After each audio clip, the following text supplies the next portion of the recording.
unload the thoughts that I despise. And I can't keep up this lie, and every smile fades over time. My lips are weak and my eyes grow tired. The minutes slip away, in the grip of death I pray. But when I sleep I finally feel the way. I've got a pad and pen, a bottle of wine, as my words move through the paper's lines. Truth be told, I'm ready to die. And I see her face in the tears I cry. To the time I've lost I say goodbye. Truth be told, I'm ready to die. Ghosts appear then fade away. Phantoms come but never stay. And I can never be the face that I betray.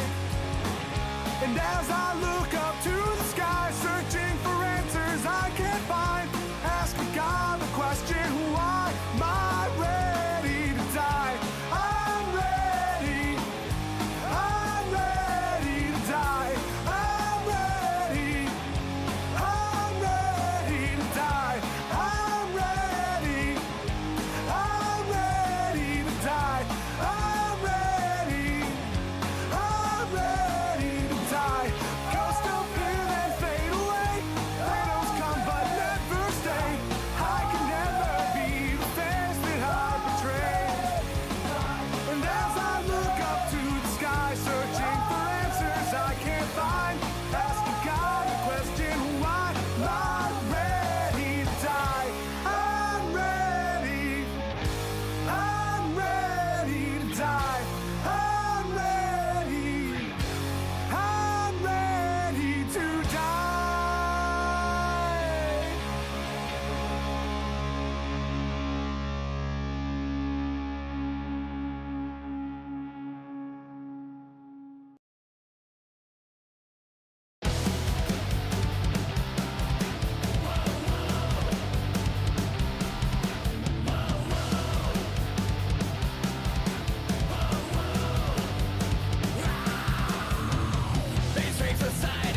We got a dead cheerleader, dead cheerleader, dead cheerleader, whoa.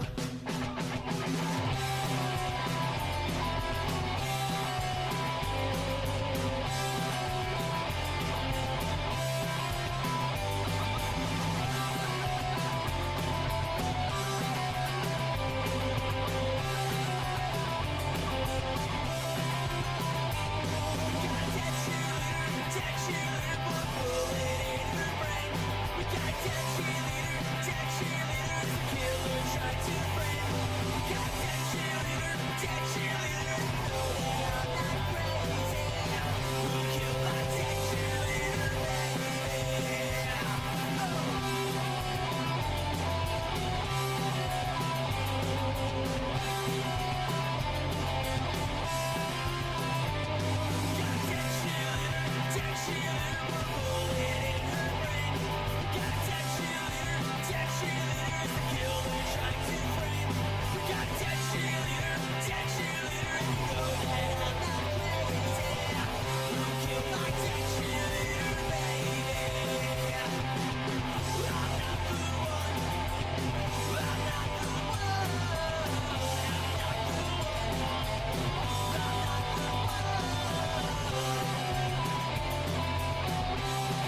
Hey everyone, Yeah, I think this is Matt with Todd from the Mad Splatter. We're still working on getting the rest of the band in here. There's just some technical issues with Discord, so we'll give it another couple minutes. But I did want to make sure that you knew we were still here and that the Mad Splatter was going to be on. We're just going to get that work through, and then we'll get going. I'm going to play some more music from the Earnestly Scared Stupid playlist. Um, I've got Gravel Gut coming up next, and the Casket Kids, the Stranger Things, Suicide Puppets are in here. So we'll keep playing those, and then when we get the Mad Splatter on, we'll be playing their newest release, Gore on the Floor, the music, the lyric video they have up on YouTube for that, and then we'll play more of their music and talk to them, maybe in more of a long form, since it's taken us a little longer to get them on the area. So give me let's get back to this music here. Here's Gravel Gut with Saltwater Graves. Again, Earnestly Scared Stupid is a horror themed playlist. Music that are in horror punk, horror metal. There's actually a song that I would love to put on here, but I haven't got explicit permission from them yet. It's a band called the Henry Ford Band. It is a horror jazz song. It's probably one of the greatest songs that I've ever heard, and I freaking love it to death. I wish I could play it because I love that band actually in general, but they're not, they haven't responded to some of my requests. So that happens. Anyway, here's Saltwater Graves by Gravel Gut. We'll be back with the Mad Splatter.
All cool. right, we're here with the members of Mad Splatter that'll be able to make it today. So we've got Justin and Todd. Why don't you guys just introduce yourselves, tell us what you play in the band, and then a little bit about the band, because I think horror punk is not. I mean, it's a good genre around here. There's a lot of horror punk bands, but I want to hear your guys' take on it. Todd, you can go first. Thanks, buddy. So yes, I'm Todd. I play guitar and do backup vocals. Yeah, in Mad Splatter. I'm Justin. I play drums. Usually tell most of the jokes and try to keep everybody. I try to wrangle everybody together and keep them in check. Nice. I guess I'll take the lead on so the horror punk thing. You're right. There's a lot of wide variety of bands. We've played with a good amount of them, and it's a very interesting scene that I think is kind of getting its feet together and taken off by storm. We've played with the Jasons, Dicky Devil, all the names of all those folks that I'm sure everybody's heard of. And it's been a really, really fun time. It's exciting. So you never know what you're going to get when you walk into a show anymore. Right. Well, and then the content is can be off-putting. Like "Dead Cheerleader's" one of your songs. I like that one a lot, but we play it on the radio show, and then there'll be every once in a while somebody who isn't familiar is like, "What the heck is this?" They'll get a chat. It'll be like "Dead Cheerleader." What are we talking about? And so sometimes I have to like preface a show where when we're playing a horror punk in there, it's like, hey, this is horror punk, meaning it's gonna have some lyrics that are about horror. Which is always so crazy to me because you think about it, like the Misfits are a massive band, right? And just I was driving today and on my Spotify, Digger for Bones came on, and I'm like, no one's questioning that. So why are we getting grief for? They were though, like in the '80s, they were, and like Sure. most people don't know who the Misfits are today, so like they hear that. This is true. What the heck is this? So I mean, like it's always been challenged, like any kind of music that doesn't like. I mean, people who write this music, like you're not willing cheerleaders to die. You just like horror music, so you like horror movies probably, right? So write songs about it because we want to, and there's like a lot of those around here. Like you said, you mentioned a couple, but Seglock is a big one out here in Lancaster County. We did a Rock and Ruin show with them and the Stranger Things, who both of those bands are in the playlist that we got. But like even really famous people have written like horror songs. Like Eminem has like 5 or 6 songs that are literally him being a serial killer, and like they're just like, we don't care about that one. But if a band does it as their thing, it's like a big deal. We Todd and I always joke that what is our motto, Todd? We scare because we care, right? We still have some Monsters Incorporated. Well, it's you're talking about some of these songs. So we have a whole batch of new songs that we're getting mixed. We should be dropping here soon. And I know when people hear Witch Hunt. Oh yeah, we're gonna get some grief for that. Yeah, we're gonna get a lot of shit for that. But I mean, listen, the artwork for it will probably go over well, but lyrically we might get some feedback for it. But again, too, it's like you said, we're not out here trying to commit crimes or anything. We're writing fun music that we enjoy. Well, I mean, so when somebody writes like Saw 15 and they chop somebody's like penis off, they don't like care because it's a movie, right? But as soon as it's in music form, it's like a big deal. So yeah. Well, what was the whole thing when I was at AC/DC's Back in Black came out? People were all up in arms about that. And I remember, didn't Kiss get a bunch of grief for some of their records? Like way back when? I was gonna bring them up, and that was more because of their face paint and Gene Simmons and that whole imagery. But still, Psycho Circus and like any of that stuff. I mean, it's all conceptually similar, right? Like you have this. But like you said, you're gonna get some crap for some lyrics you wrote in a song, but like somebody does the same thing on screen and visibly shows the violence, and everybody's like, "Oh, that's just a horror movie. Don't pay attention to that." Yeah. That's what I try telling people all the time. I'm just like, guys, you know who we are as people. Like we're the nicest bunch of dorks ever. Like, we're not actually trying to kill someone, but it's fun to sing about.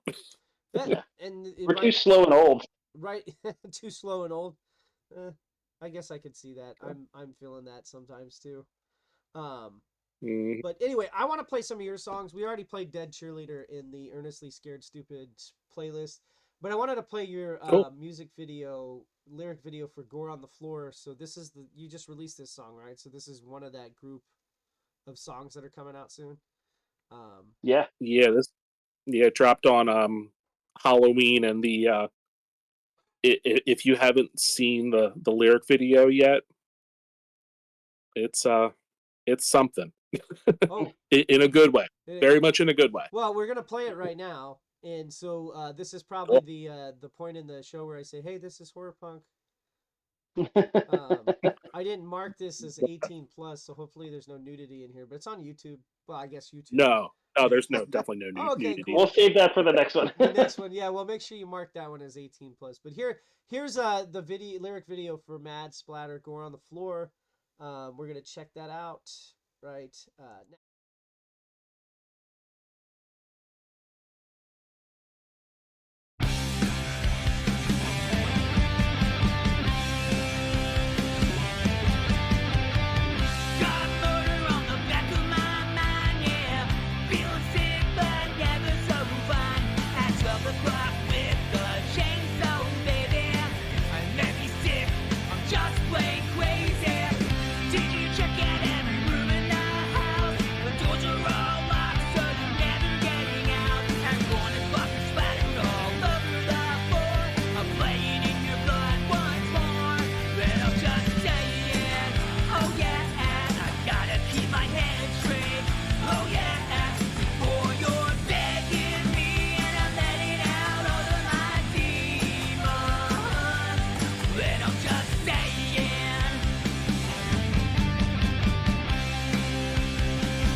That was Gore on the Floor, a track from your latest single.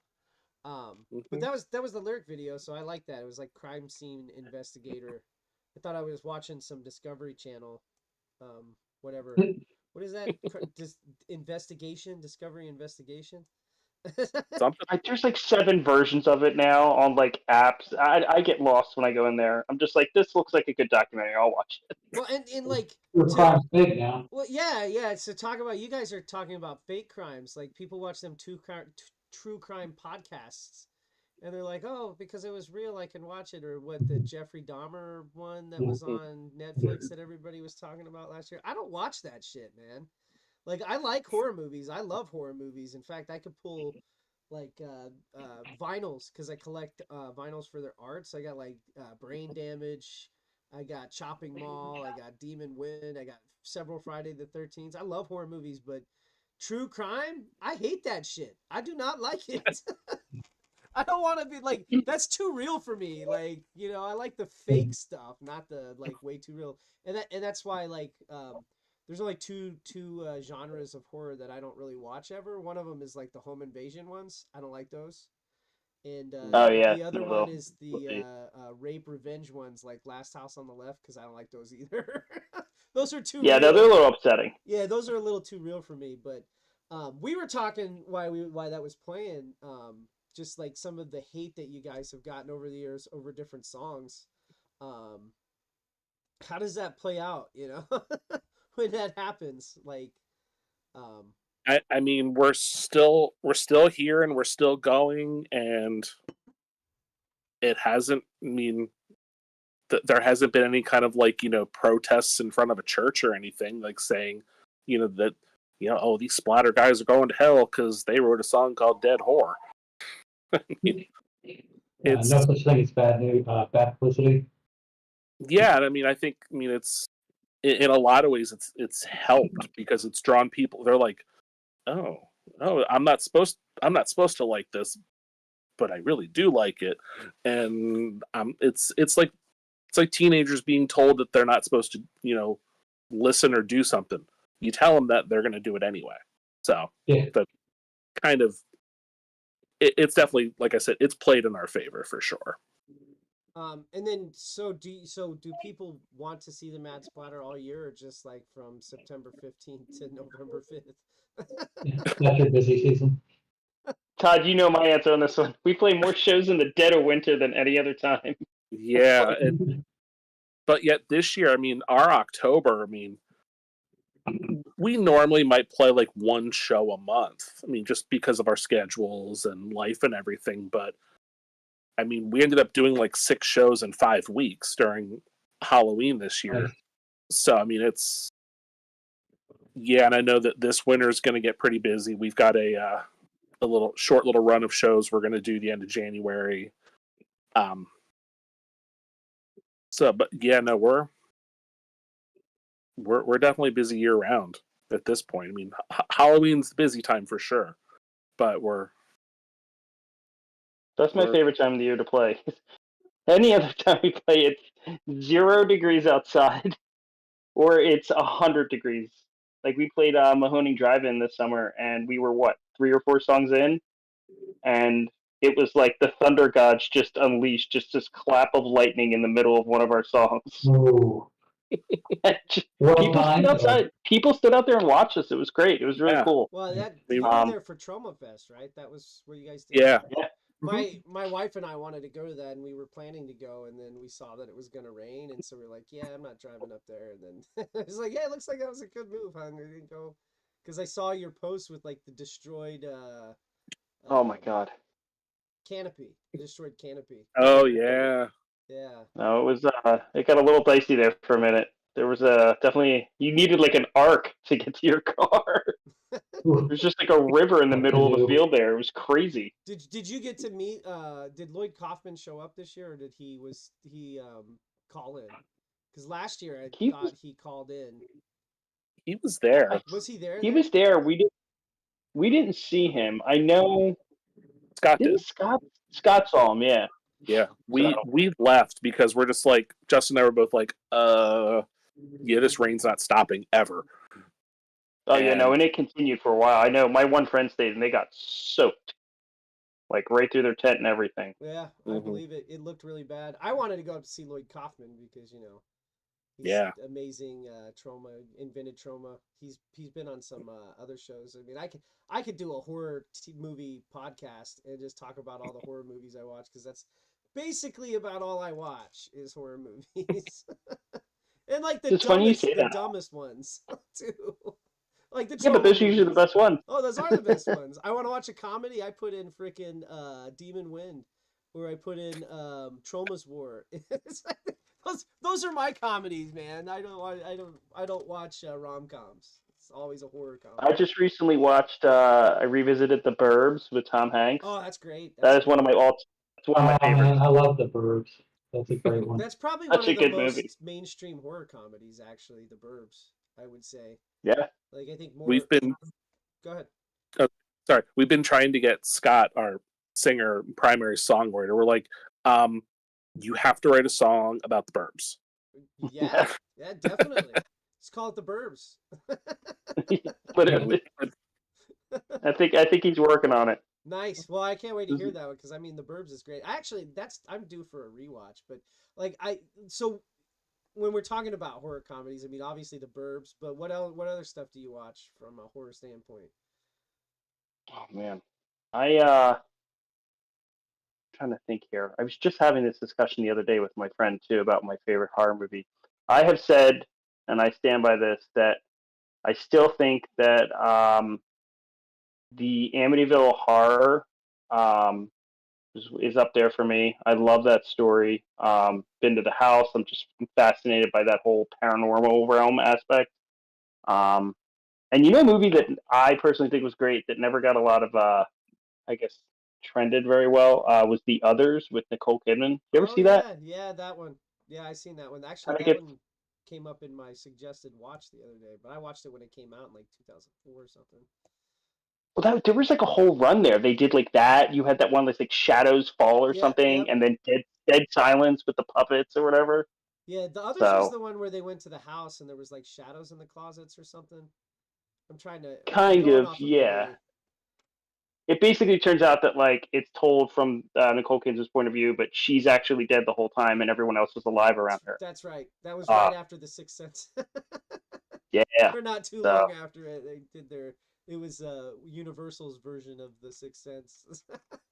basically, yeah. I love M Night Shyamalan. A lot of people aren't hugest fans, but I don't know. I thought when he, He's hit or miss. I think he Oh, writes. I think he absolutely. writes great stories. Like I think M Night Shyamalan writes really good things. But after he did like the Sixth Sense and he did The Village. the Village, but the twist, like he was expected to be the twist guy, right? So everybody like put him in this like he's got to make this big twist. So then he does Signs, and the twist is that the aliens are allergic to water, and everybody's like, "What about relative humidity, you dumbass?" It's like, how did they get out without that? Like they're allergic to water, but they can just walk around in the atmosphere. And so like he had to come up with these twists, and he got pigeonholed into that. But you look at the stuff that he's put out in the last like maybe 10 years, where he kind of got away from the twist thing. They actually he where people weren't really expecting it anymore because they were like, well, he did that shitty Airbender movie, so I'm gonna like put the bar way down here. But like the one with the Visit, that was really good. Old was really good. I didn't see. Old was He's working excellent. Old, Yeah. right? I like Old a lot. Old is The, really good. Like I think the it's stuff that he's put based out on a- most recently is really good. But Yeah. Did he do Knock at the Cabin? Was that him? yeah, he produced it. I don't think he directed it. I think he produced I it. That like was- that one too. That one was weird. Definitely strange. Yeah, I like it though. yeah. I don't know. I always Mhm. love like the original Scream is great. Original Michael Myers is a classic. I found myself going down a rabbit hole with American Horror Story lately. It's another one where I feel like again it's hit or miss. Season 2 is always going to be probably my favorite, one of my top favorites, I think. And my daughter lives in New Orleans, so I drive by the Coven House probably once or twice a year. 2 was the one with the It's- witches coven, right? Yeah. I- Or no, I think that was 3. 2 was the one with the Asylum. Oh, okay. I get them switched. I never watched any of them because I tried to watch the first season with what's his name, and it was a weird BDSM haunted house thing, and Oh yeah. I couldn't get into it, and then I just never went back. I wanted to watch the Asylum one, but just Watch the one that they did last year. the one was- that was set in the 80s, like 1984, or that one, the one that was the summer camp one. No, so the summer camp one was great. It was like more like almost like Yeah. sleepaway camp, like slasher-esque. Yeah, I've been That one's really good. the one that they did it took place up in like what is it, Rhode Island, I think it is, or up like Cape Cod. To not give it away too much, that one is if you are a fan of horror, I would recommend that season. It's really good, and it's split. It's 2 seasons, two different seasons in one like long shot. It's really Okay. cool. Yeah, I don't know. Long form television kind of I don't really do much anymore after Game of Thrones. It just That's ruined fair. it. It ruined it for me. Like I don't really do it. Like I just don't. I'm like I'd rather watch for a movie for 2 hours because if the movie sucked after 2 hours, it's just 2 hours, not 8 years and 100 hours. So, That's fair. anyway, I- get back to your music. I want to play more songs. I don't know. I've been Oh. asking every band to tell me what they want me to play. So which song would you like me to play if you, of these anything you have up on Spotify? Todd, you want to go, or you want me to pick?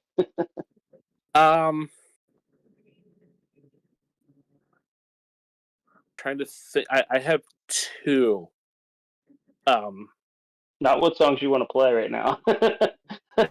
No. Songs that I would. Yeah, you want me to play on the stream? Yeah, so Let's do- we don't. There's one we don't play it live anymore. It was a song on the Rose called "Goon." Okay.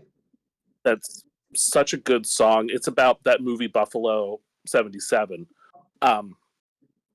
That one, and then we were on a 4-way split LP that came out fall of 2022. What album was Yeah. that first one on? The Rose. The cover looks there like it kind is. of like Yep, children. Yep, I see it. I was looking for a rose, not cornrows. Oh, ROWS. I'm sorry.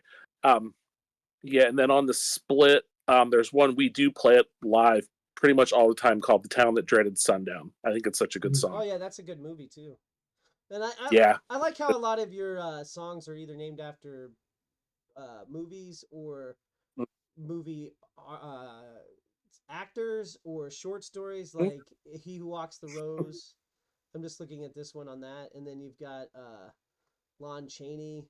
I mean, and then the Children Shouldn't Play with Dead Things. That's the album that has Dead Horror, Dead Neighbors, Dead Boyfriend, Dead Cheerleader.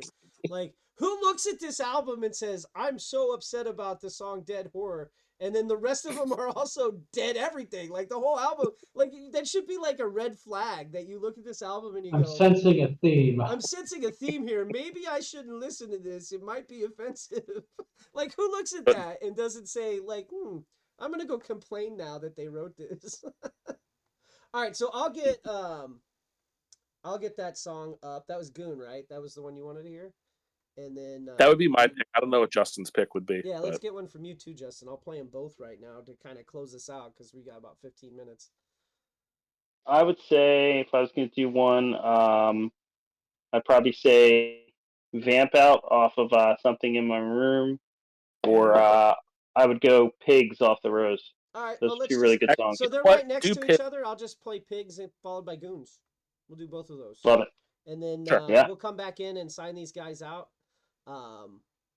So we'll play these two songs real quick. This is Pigs and Goons by the Mad Splatter. And keep in mind, this is horror punk. So it's might have some content that may not be suitable for younger audiences, but shit. These are both pretty. They're tame. Okay. They're pretty. I only say that because I think it's funny. And number two, like I was probably about 5 or 6 years old the first time I saw Halloween 2. So like how old do you have to be? Like really, my parents were more pissed off about me watching Roseanne than watching Halloween 2. And I don't even understand that. I have no just doesn't We did a Halloween party one year. Our parents let us invite some people over, and we were watching the HBO Night of the Living Dead, I think it was, with Return of the Living Dead. It was Return of the Was Living it Dead. the one with the like naked zombie Yes, that is torso that was crawling across the ground? Like, and some of our friends went and talked to us after. I don't understand. What's wrong with you guys? This was great.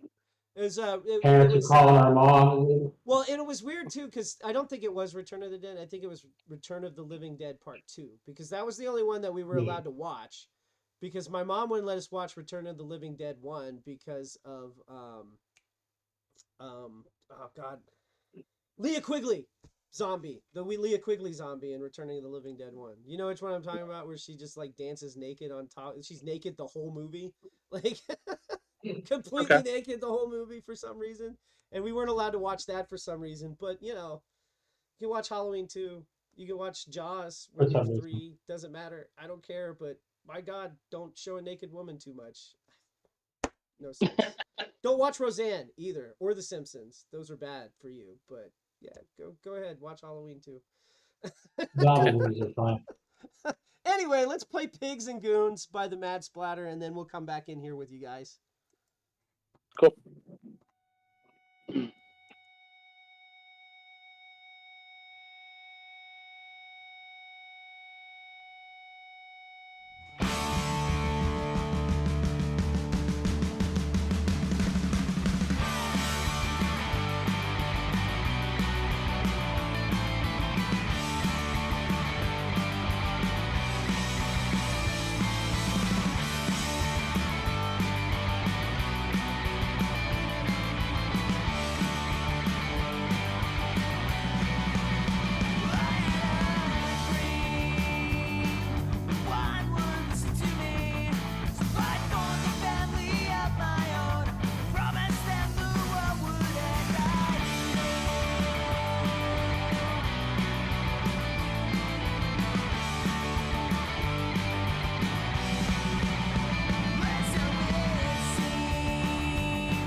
cooperating.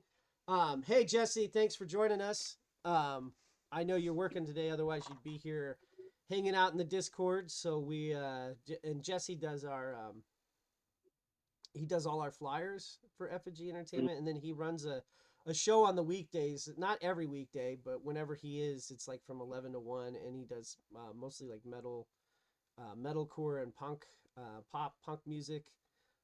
Yep. Try to catch it whenever I can. Yeah, I do too. It's on a lunch hour, so it's easier to get it sometimes. But anyway, we're here with the Mad Splatter, everyone. We've been talking about horror movies for the most part because they're a horror punk band. But I wanted to give them a few minutes to talk about their album that's coming up. And they've already talked about where they're playing next, so I think we're good there. And I have most of your flyers. But in the future, if you guys use this Discord, you can just drop your flyer in the flyer chat channel. Like just drop the flyer image, and then we'll make sure we get it in the slideshow. Easiest place for us to find things. So anyway, tell us about your upcoming album, when it's coming out, and yeah. So the new record, it's we're waiting on the final mixes right now, but it's gonna be called "Songs to Murder Your Lovers By." Okay. Yeah. You know, expect nothing less out of us. Of course not. Seven songs, including the single "Gore on the Floor," and there's a song that we did on like a split 7-inch or something like 10 plus years ago called More Gore. That's like a staple of the live show, and we re-recorded that for inclusion, so it way better than the original too. Right. But yeah, so not sure when it'll be out yet. We're talking to a few people about getting it released. Still kind of fielding some interest from some different people and trying to see if anybody else is interested in releasing it. But I'm thinking probably early next year that should be out, and probably will release another one of the songs before. Likely going to be more and more gore that we're going to release too. More and more gore. So Gore on the Floor, and then more and more gore. Yeah, and we played a couple weeks ago with that Edgar Gore and the Nevermores. Oh yeah, those guys are awesome, man. Those are great. Yeah, they were super cool. So we were kind of like, all right, so do we have to write something called like More Gore and the Edgar Gores or the Nevermores, kind of like tying in, or it's like we have to do like a split record with them or something. But yeah, they're guys. I wanted to have them here in October on the show. To like do a live performance. I just couldn't get any, like October turned out to be way too busy for me, so I don't even think we had a live performance that month. We had A Day Without Love. Oh yeah, we did have the day he came in, but he came in September, and then we showed his thing in October. Like we was pre-recorded. Yeah. Like I ended up not being able to have anybody come in October because work was too busy, so that sucked. But maybe we can get him on here again because I really do like those guys. They're pretty awesome. Yeah, no, we'd love to come and do an first performance as well too at some. Yeah, I'd love to have you guys come in and do an improv performance as well. We'll decorate it up like Halloween, like we did for Suicide Puppets. I've got plenty of Halloween stuff hanging around, including a made from the original Chucky Child's Play 2 Chucky. He's been on my stream a few times. Nice. He's not in the studio today, but we moved him out to the studio a while back because my dog wouldn't stop. Our new dog wouldn't stop barking at him. Thought it was a child that wouldn't move, so he just barked at every time we saw. He's currently in a closet, but I'm gonna bring him back out here to the studio. Ooh, the dog or the doll? The doll. The doll is in there, the Chucky, but it's a very. That we know of. It's a life-size Chucky doll. The right size. Nice. And when you look at it in person, it's there. You can see why Chucky's kind of scary, because it's only knee high, but it does look a little chilling. I've had a few bandmates before that saw it and were creeped out by it. Anywho, Chucky's he's always frightened me.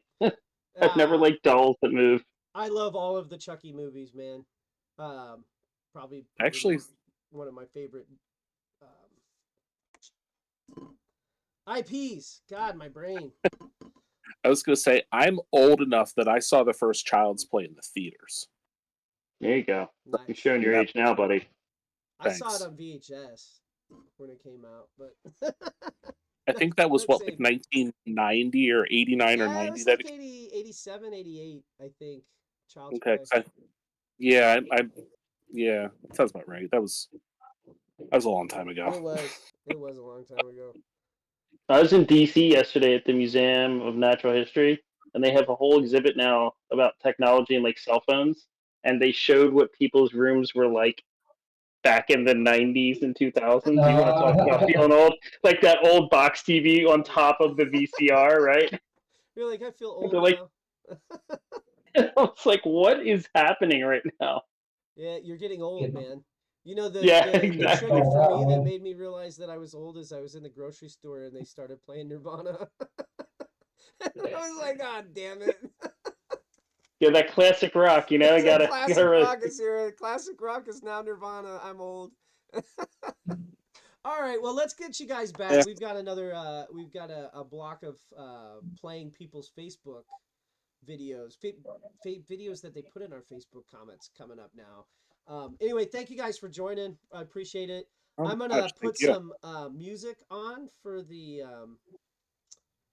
channel now. It's just like maybe a couple minutes of music before we break into the next one to give me a time to go bio and stuff, and then I'll be right back. So, thanks, Mad Spotter. Thanks, Justin. Thanks, Todd. Yes. We appreciate you coming. Thank you for having us. Appreciate it. Yeah. Yeah, come out and say hi to the show sometime, man. Let's see, what am I gonna play? Let's go here. All right, so we'll be back, guys, here in like maybe 2 to 3 minutes. Just gonna play a couple songs while I take care of this. Got a lot of friends, and my friends I might meet problems, and I break the law from time to time. When I do, I'm trying to solve them. I got a million reasons, I'm burning bridges, got it time. Wasting all my money, all my time, now everyone's talking about rockets. Don't even wanna hear about the bullshit. Don't even wanna hear about who said what to you on one day. God damn it, start from a time spread around the planet. Are you making sense of taking your planet when I told you to be this way? Since you've been gone, I bought less, I'm pissed off less, things cost less. Thought I'd be angry, this time I'm so glad. Tried and I realized this. You can't fix a dead end. Can't fix a dead end. Just turn around again, fuck it. Don't even wanna hear about the bullshit. Don't even wanna hear about who said what to you on what day. God damn it, start from a time spread around the planet. Are you making sense of taking your planet when I told you be this way? Since you've been gone, I bought less, I'm pissed off less, things cost less. Thought I'd be angry, this time I'm so glad. Tried and I realized this. You can't fix a dead end. Can't fix a dead end, just turn around again.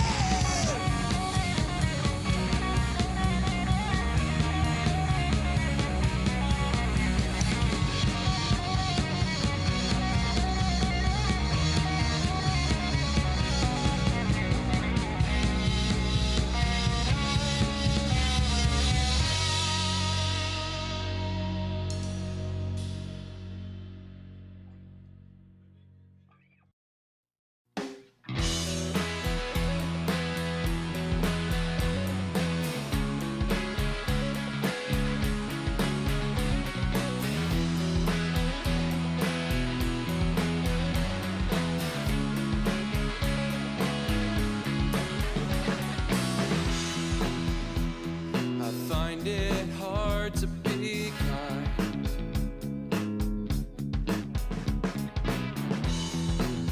When I see it crumbling right before my eyes.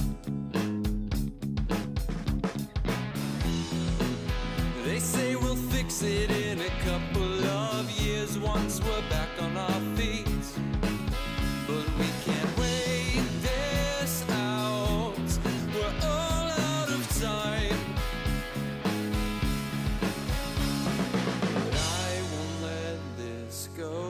to waste all the hurdles we have faced.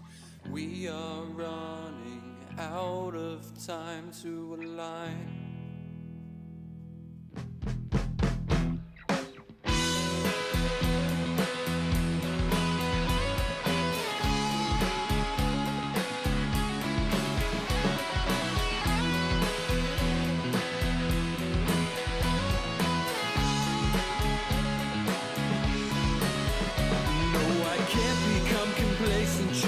I feel okay when the world outside is burning and all of my friends are oppressed, depressed, impoverished and broken. Well, Donnie is a racist and Mike's homophobic. If there's something I can do, I know that I have to try, because I know we're more than slackers who just wanna get high. We are driven by a passion and a common worldview, where we can all live together and you can always be you. I will let this go to waste, all the hurdles we have faced. We are running out of time to see that we're on the same side. No, I won't stop, we've come so far to let my friends be who they are. There's so much more that we can do if we only ask out. We can lend a hand,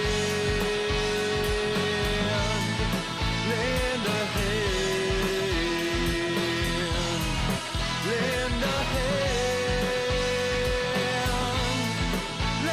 hand.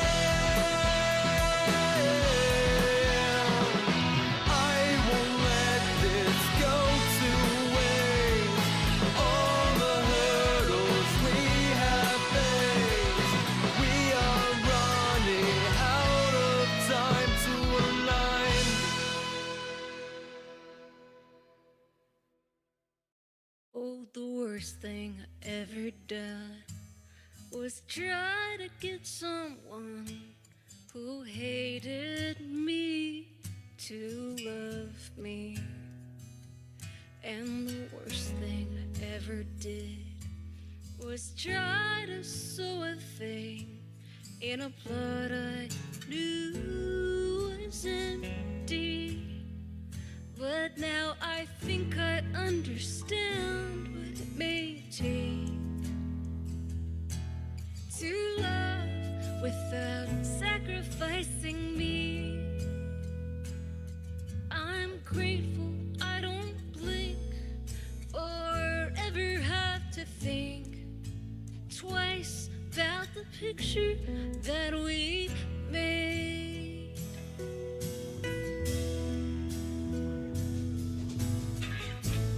Now I'm having the same dream almost every day,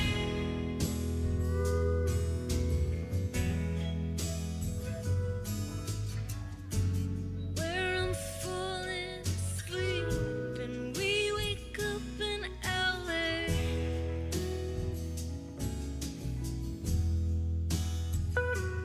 Now the best thing I've ever done was try to be someone who I knew I could live with. And the best thing I ever did was try to be a friend and let the rest just happen. But now I think I understand what it may take to love without sacrificing me. So I'm grateful I don't blink or ever have to think no twice about the picture that we've made.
I don't know what we're doing. Hey, we're back. Sorry, we're back, Dave. Hi, He was telling. we're back. Roby was just telling me we need to mention the follower goal that we have on Twitch, which I haven't been doing because I didn't know we had one. I haven't brought Twitch up since I started this morning because I do everything through OBS. But anyway, we have a follower goal of getting to 120. You said we need 10 more today? 10 more people, yeah, 10 more, sure. Sure. I'd like to get to 200 by the end of the stream, but let's set realistic expectations and let's try to get to 120 first. What do they get if we get to 120? I don't know. What do they want? Well, Dr. D wants that hot dog emoji. Pretty well, we was already going to I do know that. we were already going to do that. So, hey, let's give them something we were already going to do. I don't know. Why don't you tell us what you want? So, what we're doing right now, this portion of the stream is we're going to go to Facebook. I asked for comments earlier this week for videos to play today, and that's what we're doing. So we're going to go to this Facebook post that I made, and we're going to start clicking on some music videos, and we're going to subscribe to these music video channels on YouTube, and we're going to watch the video. So everybody gave me permission when they put the thing in there to play it on here. That was part of the requirements. If they posted, they would have to let me play it. And so we're going to play their songs. Now, some of this stuff I haven't heard before, so you're going to be hearing it for the first time with me as well, which is going to be great. I'm actually looking forward to this. I've wanted to do this particular format for a little while and just haven't found time to do it. So we're going to try it out today. I got to get to the post. There it is. 64 commenters so far have given me songs. Now, some people have posted multiple ones. Unfortunately, the last I counted, it was 45 videos. 45 videos. So yeah. That was 24 hours ago, so it could be more at this point. Yeah, some of these folks I know, like I know Anthrophobia. I don't know. Can I share? I'm gonna try to share my screen. Right. Yeah, there are several bands that we play quite regularly share videos, so I'm kind of stoked to check those out for sure.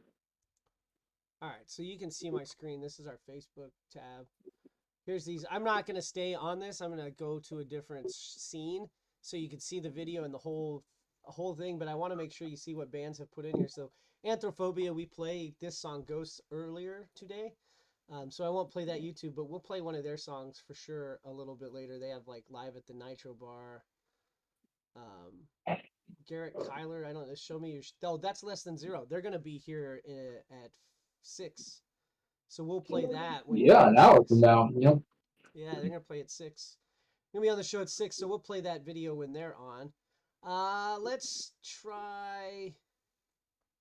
Oh, hey, Tanis, Lives Lost. I love that. We played one of their songs earlier. We'll make sure. This is Johnny Romeo. We actually played that song earlier. I'll make sure I play that at some point today. Because I think Jesse plays that one on Fridays. Right? Just pick one, bro. Come on. I know. I'm looking for one that we haven't even seen before. You're so indecisive. Yeah, I know. How about Violent Sun? Violet Sun. Let's play this one. This is Sodacon. I like Sodacon. I haven't seen his video yet. Just play it. Yeah, let's play it. Let's check it out. I haven't seen this video. Hold on. I gotta get it over to the right scene. So this is Sodacon with his music video, Violet Sun.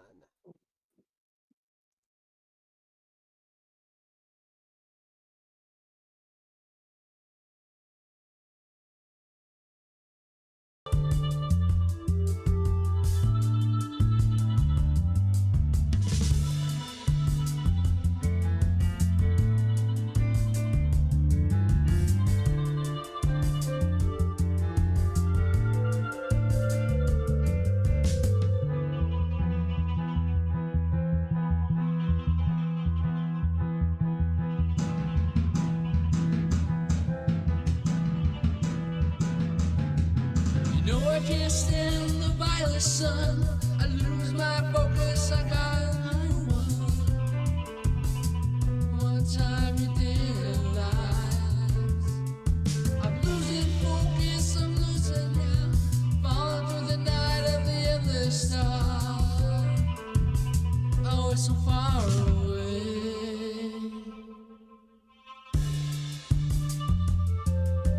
The worst I can feel on a day like this.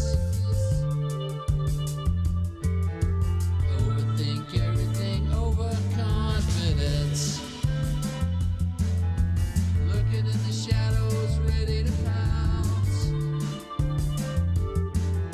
They laugh at every move I make.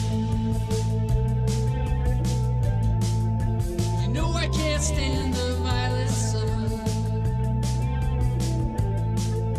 You lost the way, you're not the same one.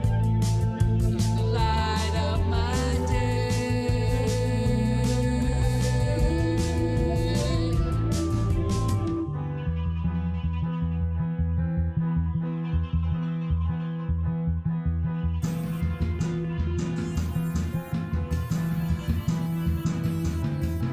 Never knew it, I never thought I had a shot, thought I had won what I had lost. The big bulls taking it, take it all, stole the goal and the final on. And I'm still so lost. Worst I can feel on a day like this.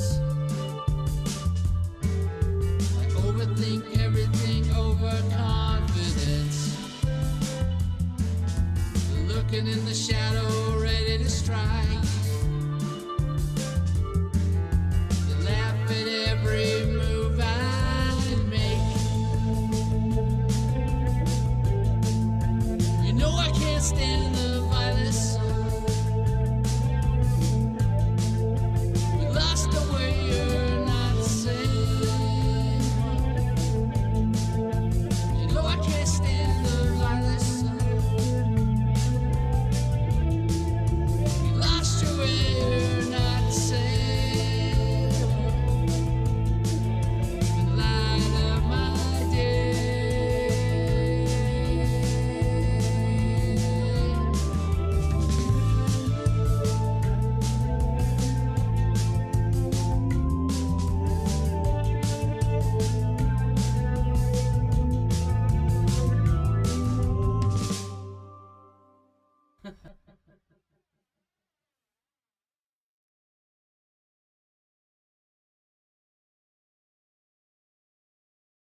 Hey, we're back. That was SodaCon with their song Violet Sun. That came from our Facebook comments.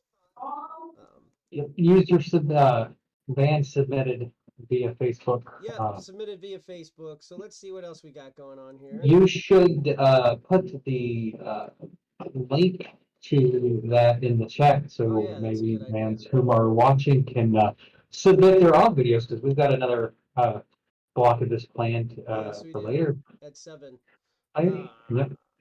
And tell I everybody have to about find the. it again because I clicked Ew. off of it. I'm so bad at this shit. This is why nobody pays me to do this. All right, I'm gonna put the link in here after I pull this up. Share this. I need the link. Well, while you're doing that, I'll just give everybody a rundown on what we've got planned for the rest of the evening. We're going to midnight, so what we have up is we have a band called A Starlight Gray coming at 5 p.m. to play some of their music and talk about it, much like we've been doing throughout the day. And then at 6 p.m. we've got Lessthanzero, great punk band, coming in to co-host and listen to some music, talk about their music, same old, same old. 7 p.m. We've got another block of what we're doing now, which is playing music videos submitted by bands on our Facebook page. And also, if you happen to be tuning in and you're a band and you'd like to come in and chat about your band, maybe we haven't heard from you yet and you would like to be known on Radio 717, you can pop in our Discord and we will put you in the hot seat, talk to you for a little bit, and play some of your music. So that is a thing that we're doing right now, and we're going to be doing that again at 7 p.m. Also, we have Corey Rawson co-hosting during that 7 p.m. block. And then we have Bird McGill at 8 p.m. to do their co-hosting stint. And then from 9 p.m. to 10 well, the 9 p.m. hour and the 10 p.m. hour, we're doing past performances on the tempo. We do a lot of live performances here on Radio 717, typically from our flagship show, the tempo. We try to get one once a month, but sometimes we get more than that, which is great. So we've got about a year's worth saved up that we're going to be taking clips from and highlights to do the whole spiel. So that'll be coming up at 10 and 9 p.m. those hours. And then we're going to do also, I guess, a year in review where we talk about albums and singles and just music that we've covered here on Radio 717 that has come out that we've really enjoyed and feel like maybe needs more attention.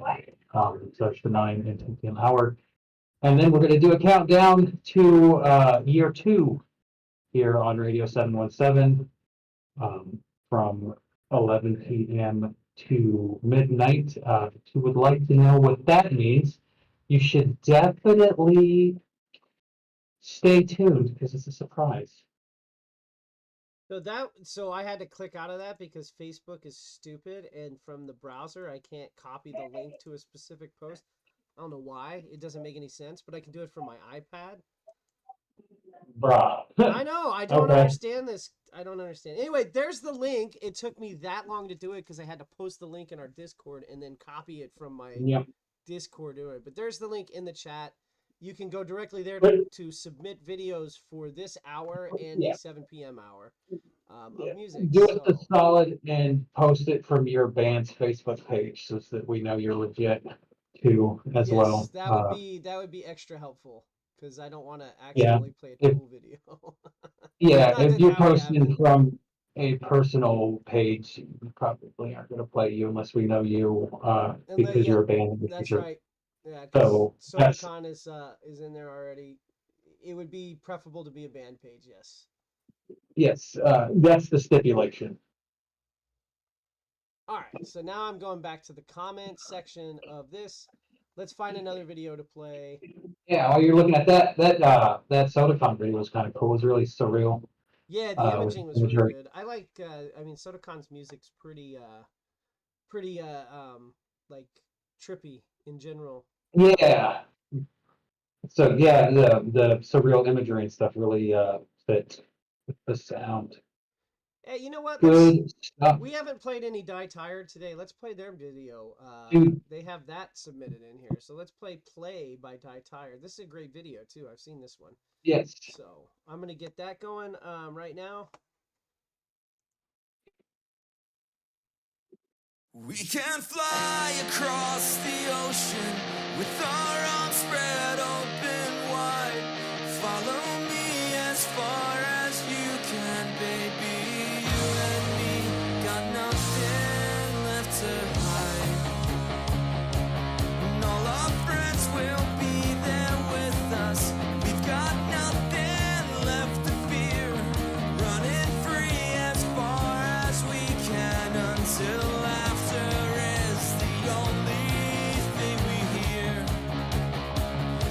all we hear. Follow me now, come on, let's play here. Let's play a while, you know now everything's alright. Follow me now, come on, let's play here. Let's play a while, you know now everything's alright.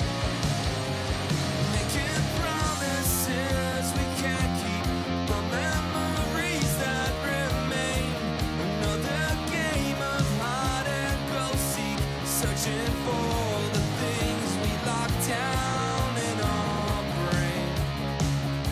And over mountains we will go climb, walk through valleys kissed with sun.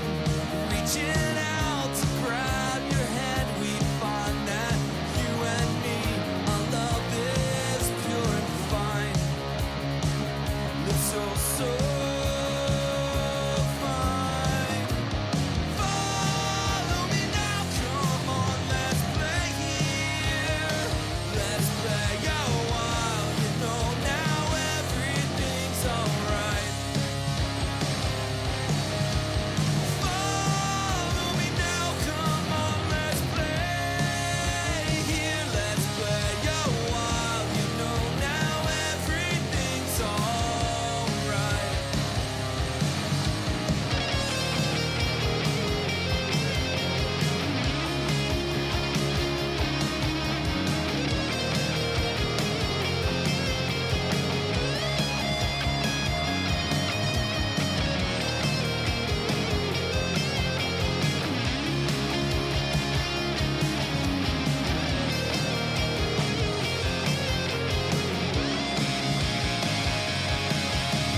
Yeah, I suck at this.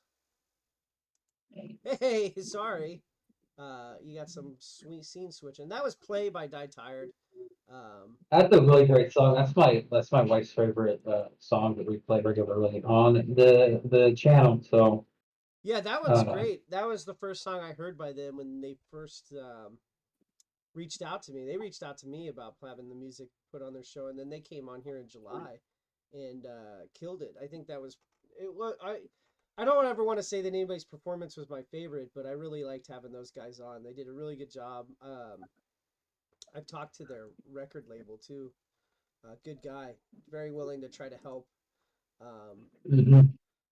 anyone actually. So let's see. I wanted to play a band we haven't ever played before on here, and so I went all the way to the bottom, which would have been the first person that posted on our playlist, right? I think, is that how that works, or is it I don't know how Facebook works. Nope, it's the other way. So the most recent post from 20 hours ago is 18 hours ago is East Texas Adrenaline. So keep in mind we haven't listened to all of these. If there's something in here that is obviously bigoted or any of that stuff, we will be cutting it off immediately and not playing it. But I just put And that. you will have made an enemy for life. Yeah, I'm just putting that disclaimer on because we haven't watched some of these, and we just want to make sure people are aware that we haven't watched them and we don't support things like that. And if they're on there, we'll cut them off. But East Texas Adrenaline, we're gonna check this band out right now. They've got this song "Die Scared." This is what they've asked us to play, so we're gonna check it out.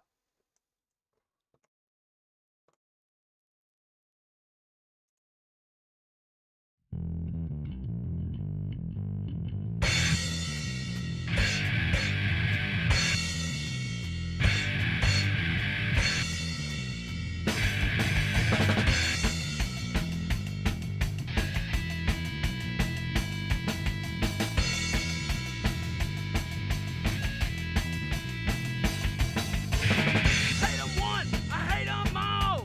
Wanna break 'em down, wanna see 'em fall. People are a problem we can solve today.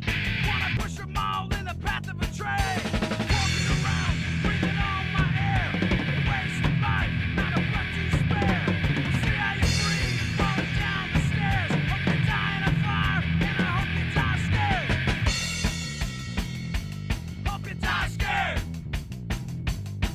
Die scared. Hope you die scared. Well, I hate my fellow man. They get in my way. They ruin my plans. There's too many people walking around today. We need 'em in the herd, put 'em all in the grave. Walking around, breathing on my air. Wasting life, not a breath to spare.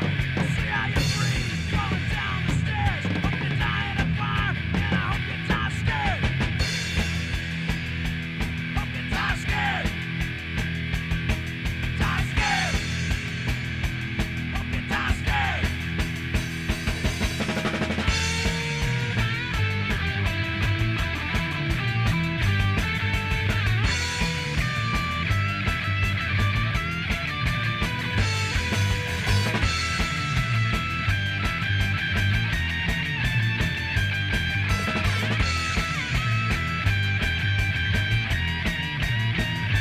Hate 'em one, I hate 'em all. Wanna break 'em down, wanna see 'em fall. People are a problem we can solve today. Wanna push 'em all in the path of betrayal. Walking around, breathing on my air. Wasting life, not a breath to spare. We'll see how you breathe, falling down the stairs. Hope you die in a fire, and I hope you die scared. Die scared. Hope you die scared. Die scared. Die scared. Die scared. Die scared. Die scared. Die scared.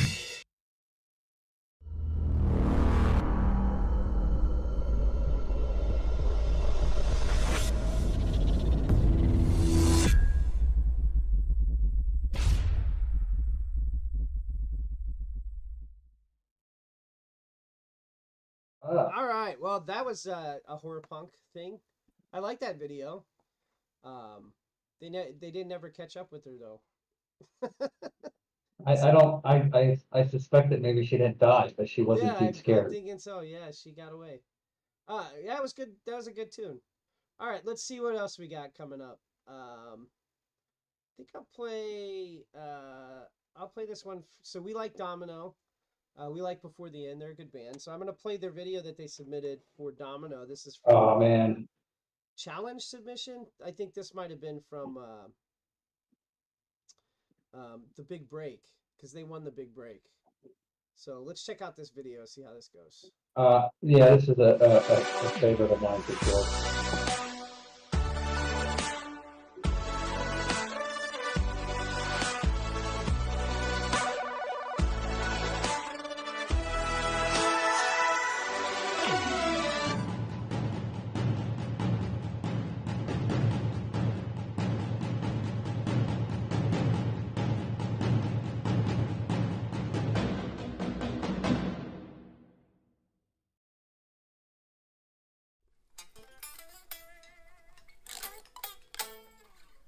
Did you finish those lyrics yet? Yeah. Listen, I'll do them tonight. Will you? Yeah, if you leave. You've been here for 2 hours. You. Go.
She wants to hang out.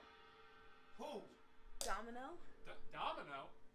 I'm talking to a domino. I'm talking to a domino.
Bruh. Oh, I don't have that up. I have the Mad Splatter put flyers up. I forgot to push this back.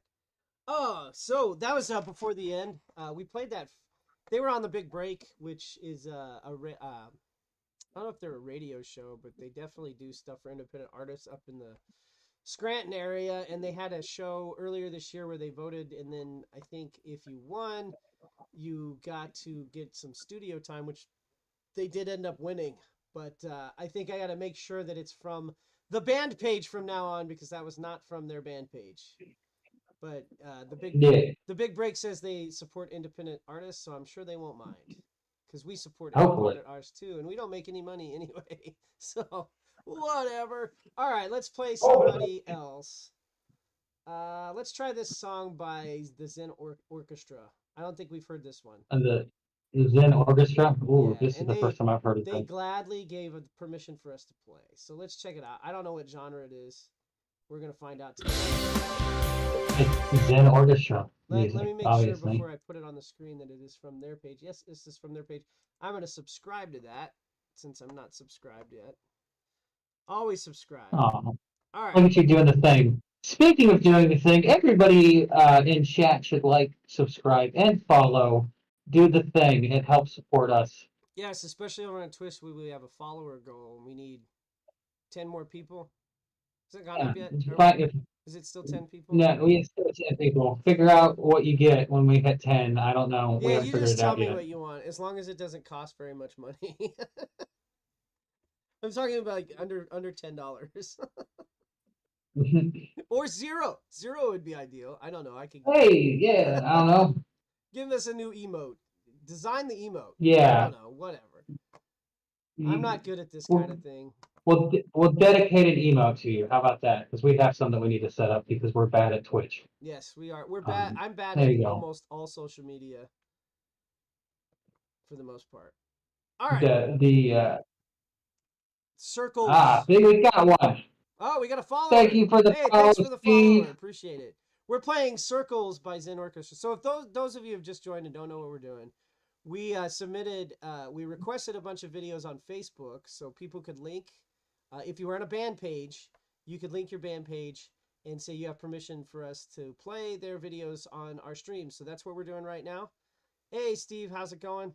Really appreciate you joining. So we're playing videos. Right now we're about to play this song, Circles, by the Zen Orchestra, who gave us permission to play this video on our stream. So This is a live react. I don't think we've yeah, heard of this we haven't band listened to before, some so. of these. This is the first time we're listening to them. So there's a chance they could get pulled if there's like overt bigotry or some other inappropriate thing that we're not wanting on our stream. So You will have made an enemy for life. Beware. you'll be banned forever. So don't send us bigoted stuff of any kind of bigotry. So, all right. Yeah. Here we go. Now, This hopefully we don't Yeah, hopefully we don't. But this band, catch wind of the trolls at this point. I'm so. hoping a band like Zen Orchestra is like Zen. That's what I'm Yeah, hoping. you would think. You would think, right? All right, so this is Zen Seems to be what they're Orchestra going for. with their song Circles.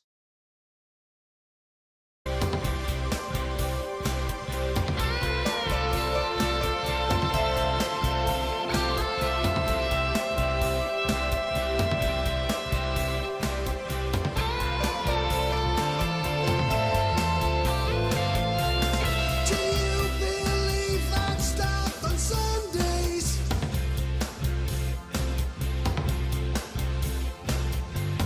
Can you make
Hey, I'm back here. I got Corey Rosin with us this time. I hope I said your name right. I don't always. It's Rosen, but that's okay. It's Rosen? Yeah, Rosen. Oh, my bad. No I guess worries. I didn't know how to say it. It's okay. Corey Rosen here from the Story Podcast. He was doing some shows with us earlier this year, and then our scheduling just didn't work out for a while. But anyway, that was Zen Orchestra. We played that song from our Facebook post. I like the visuals on there. A lot of these, I think a lot of stock footage gets used for these videos, but that song was pretty cool. Very progressive. Let's see who else I got. Looking through here. There's a lot of people have submitted videos, which I really, really appreciate.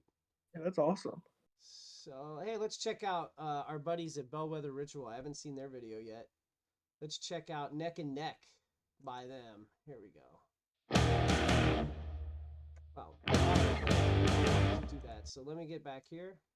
All right, so I'm going to play that now, and you guys can check out. So, I don't know if you can you see the stream, Corey? Are you watching it on a monitor? No. Okay. I was just wondering because you won't be able to see or hear the music. Gotcha. That's why I was curious. So unless you're monitoring it from somewhere else, since you're not here in the studio, you can't see it. So here, I'm gonna put that up anyway, and then you can figure out that. But this is Neck and Neck by Bellwether Ritual.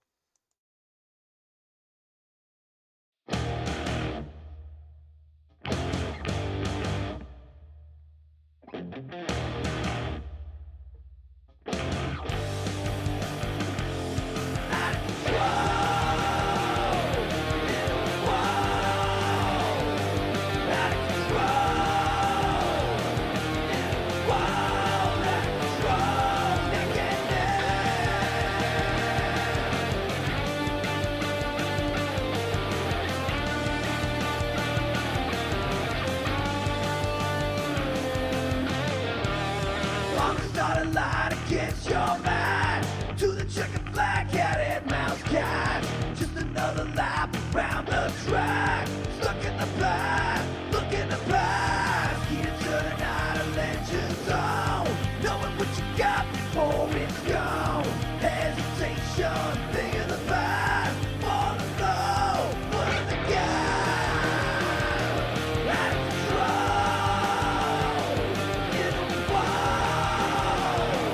Out of control, in the wall. Neck and neck. On the outside, Friday night. Like my old man from days gone by. When the rear view catch my eye. Watch the future flying by. We're doing what it takes to win. Staying in your lane and cutting in. Doesn't matter how far apart. Let them lead you coming down. Out of control. In the wall. Out of control. In the wall. Neck and neck. Neck and neck.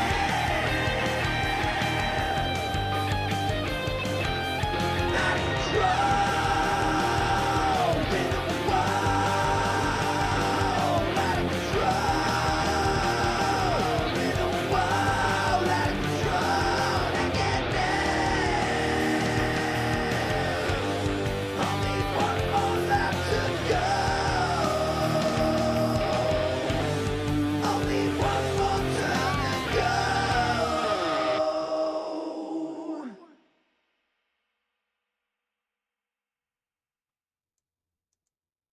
Hey, so that was Bellwether Ritual Neck and Neck with the cool race car drawings going on, racing each other, and then the band footage with the vintage color scheme, I guess. That was a pretty great video, actually. I love Mike. Mike's a great dude. He does a show on Instagram live every Wednesday at 7, I think, or 8. Might be 8. Whichever time it is he does that, you guys should check that out for sure. We had him on our show a few weeks back, probably like September, and he talked to us about his band. We played a bunch of his songs. That was their artist spotlight. So Anyway, we're going to be coming up with the Starlight Gray, which is a very, very brand new band. And they're so new that I don't even have Spotify for them. I have I have some MP4s that we're going to play of their music, so they're not even on Spotify yet. They That's do awesome. have some stuff on YouTube, so I did check them out before having them on, but we're going to talk to them about various things. So they're coming up here at 5. I think now I'm going to play Autumn Sky Hall has a song in here. I want to definitely play her, but we just played her song from Spotify, so we'll do that at 7 when we do this again. You know what? Let's go with Anger Overdose. Get some metal on here before we have a Starlight Gray. Where did that go? I saw it.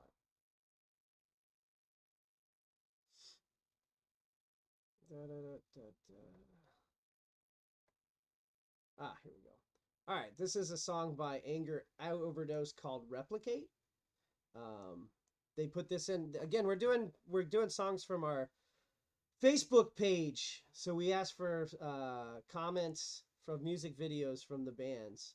So if your band page posts a link to their YouTube with a video, then we'll play the song, even if we hadn't heard it before. So that's what we're doing right now until 5 o'clock when a Starlight Gray comes on. So this will probably be our last video before a Starlight Gray comes on. So we're going to listen to Replicate by Anger Overdose. Check it out.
right, we're back over here. That was Anger Overdose with their song Replicate. I like that video. It's pretty cool. Yeah, really cool sound too. I really like the band.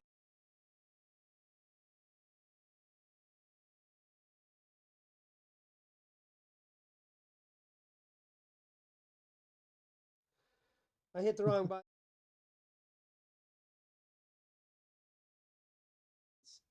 Trying to rearrange some scenes so that it was easier to go from one to the other, and I ended up clicking on some stuff. But anyway, we've got a Starlight Gray coming up, and they are like I was telling Corey, they're a band that is got nothing on Spotify, so we're gonna be using some MP4s to play and host their songs. So they're really, really super DIY, super brand new. We're gonna check them out. They came through our Discord. That's how we got connected with them. So I'm waiting for them to come out of the tech area. They should be ready to come out now and joining us any moment. Are they local? I don't know. We're gonna find out. Oh well, there you go. I don't know. Like we have bands from all over. We had a band from Australia on this morning at 2:30 That's in the awesome. morning, and he's been watching and paying attention. Paul from the Lost Dogs of Ultimo. We had a band from Chicago on too, Lifting Curses. That's yeah. Yeah, That's they so were up cool. too. So anyway, while we're getting the tech settled, oh yeah, I guess I should tell him we're ready. I don't know if he's monitoring the chat. I'll just tell him. All right. Tell him That's we're something I wish I ready. could do more of, more out of state bands. Yeah, that would be hard for you on your shows since they have to come into the studio. Yeah, right. Yeah. We do a lot of stuff on Discord, so we've had bands from Indiana on the Discord. So Really, that's so yeah. cool. Yeah, it's been pretty pretty fun. Plus, we can play their music on here too, so it's worked out really well for us. I like doing it anyway. So Yeah, no, I've been watching. It's really cool what you do here and all the stuff that you're able to do in studio and out of studio. Yeah, thanks, man. Appreciate it. And I mean, your course. show's good too. You have the bands come into the studio over there at the Lancaster Bible College, right? Yeah, well, actually, that's gonna be changing soon. I'm moving venues, and we're kind of going to morph into kind of like a David Letterman show, where we're kind of really trying to produce a TV show almost. Oh yeah. Where are you going now? Where's the venue? Do you know the Susquehanna River Conspiracy? No. Creative Conspiracy. No, I didn't know. It's by Columbia. It's like this gym where photographers, videographers, musicians, and podcasters can all come into, and it's a membership. You pay a membership and you get all of that access. Oh, okay. So it's really cool. I'm really excited for it. Yeah, sounds like a good thing. Yeah. Hey, what's up, ready? Roby? You're here? Yeah, well, I was waiting for you guys to cut to a music break or something, so we could bring the other band in. I should have done a music break. I guess you could just bring him Yeah, in. We were just talking about Corey stuff. So yeah, I'm like, dude, do the music break thing so this looks smooth, and you don't want it to be smooth apparently. So no, yeah, I could do I'll go get him. I could do a music break. No, it's fine. I'm I'll go get tired, him. man. Like I'm Let's do not it. feeling well, and I've been doing this since All right. 10:30 this morning. Yeah, no, it's fine. I'll be back. I commend you for doing this. It's really cool. Yeah, thanks. Well, so it's like a conservatory. What they have like tell me more about that because I was following. Yeah, so they have a podcast room. They have a performance room. Right now, it's where, well, I don't know if I should say this, but a few bands are based there right now currently, and you pay a certain amount of fee, and then you have all of that access for however long you wish to pay that monthly fee. So you get the studio, you get record, and they're updating this all the time. All right, so we're here with a Starlight Gray. How's it going, guys? Hey. Sorry it wasn't as smooth. I've been doing this for too long today, and I'm forgetting my steps. But thanks for joining us. I know you guys answered the Facebook posts, and you went on our Discord and said, "Hey, we could do 5." So that's why you're here. But you don't have a Spotify or anything, which is cool because we like DIY bands. I personally would like to ditch Spotify after their most recent have to have 1,000 plays before we pay you anything bullshit. But what are you gonna do? That's yeah, that's like was recently announced, and there's been a lot of people upset about it, and the DIY community specifically, because it's basically saying your labor means nothing to us unless you get 1,000 plays, Right. which is Yeah, good. it takes you. I know. So, anyway, why don't you introduce yourself in the band and like what kind of music you play, and then we'll play. We have 2 tracks that you gave us from an MP4 that I'm gonna tee up while you're doing that, so that we can play them. All right. Well, introduction wise, over here we got Joey Neary, lead guitarist, backup vocals. We got Braden Bremer here, also guitar, occasional leads. We got the baby on the bus. We got Shane Ross over here, picked up vocals with us this year, and I'm Andrew Molesky. Do drums and backup vocals. Cool. Now, where are you guys from? Because you could be from anywhere, and I didn't ask. Yeah. Oh, your parent. We are stationed out in Pennsylvania, right here. Oh, cool. So you're not that far away. That's probably like maybe 2-hour drive from me. We're in Lancaster County. Yeah. Okay. Yeah. Well, We were just out your way a couple weeks ago. were you? Okay. What venue did you play at? The Cano in York. Oh, yeah, I love that. We just promote a lot of shows from the camp. Yeah, It was I filmed there back in March when the Galaxy Has Eyes played. It was pretty fun. So there's a good chance we'll get to film you at some point if you come down in the area, or at least book a show with you at Effigy Entertainment team. Yeah, that would be great. Yeah. We met a couple cool bands from out that way and just been networking with them. So after the new year, things are gonna be a little bit better show wise, but Sure. you know. Yeah, it's tough even in the winter, even up until like probably April is when it starts really picking up again. Because of the winter. A winter doesn't drive a lot of shows, I guess. I don't know. At least that's what I've heard. I went to the Kennel last December and watched a great show, which was good. So anyway, I want to play one of your songs real quick, and then we'll talk about it. I do have a playlist for you guys. Well, tell us what genre you play to make sure I got the right playlist. I listened to whatever you had on your Facebook page the other day, and I guessed what your genre might be from that. Yeah, metalcore. Yeah, we bring a lot of elements into the fold. We have a lot of symphonics that are played behind our tracks. We pay homage to a lot of older school hardcore and breakdowns, but we try to keep it with the new school vibes of metalcore with the little genty aspects. So we consider ourselves metalcore. Okay, cool. So you'll fit this this playlist will fit you guys. Pop on, metal off. I named them just differently, but it's got bands that you probably heard of from Pennsylvania, like Dinosaurs in Paris, Felt Side Out. So you guys would fit in good with them, at least from what I heard from the song on your Facebook page that I watched. Well, thank you. So what I'm going to do is I'm going to play your song. You gave us Love Remains and Revision. So I'm going to play Love Remains right now. And then I'll come back and talk to you about it. And then we're going to start playing this playlist a little bit so that I can run and do a couple things that I got to do real quick. And then we'll come back and interview you guys again after that and play your other song, Revision. So let's play that one right now. This is called Love Remains. I have not set up for a thing with just MP4. We haven't done that.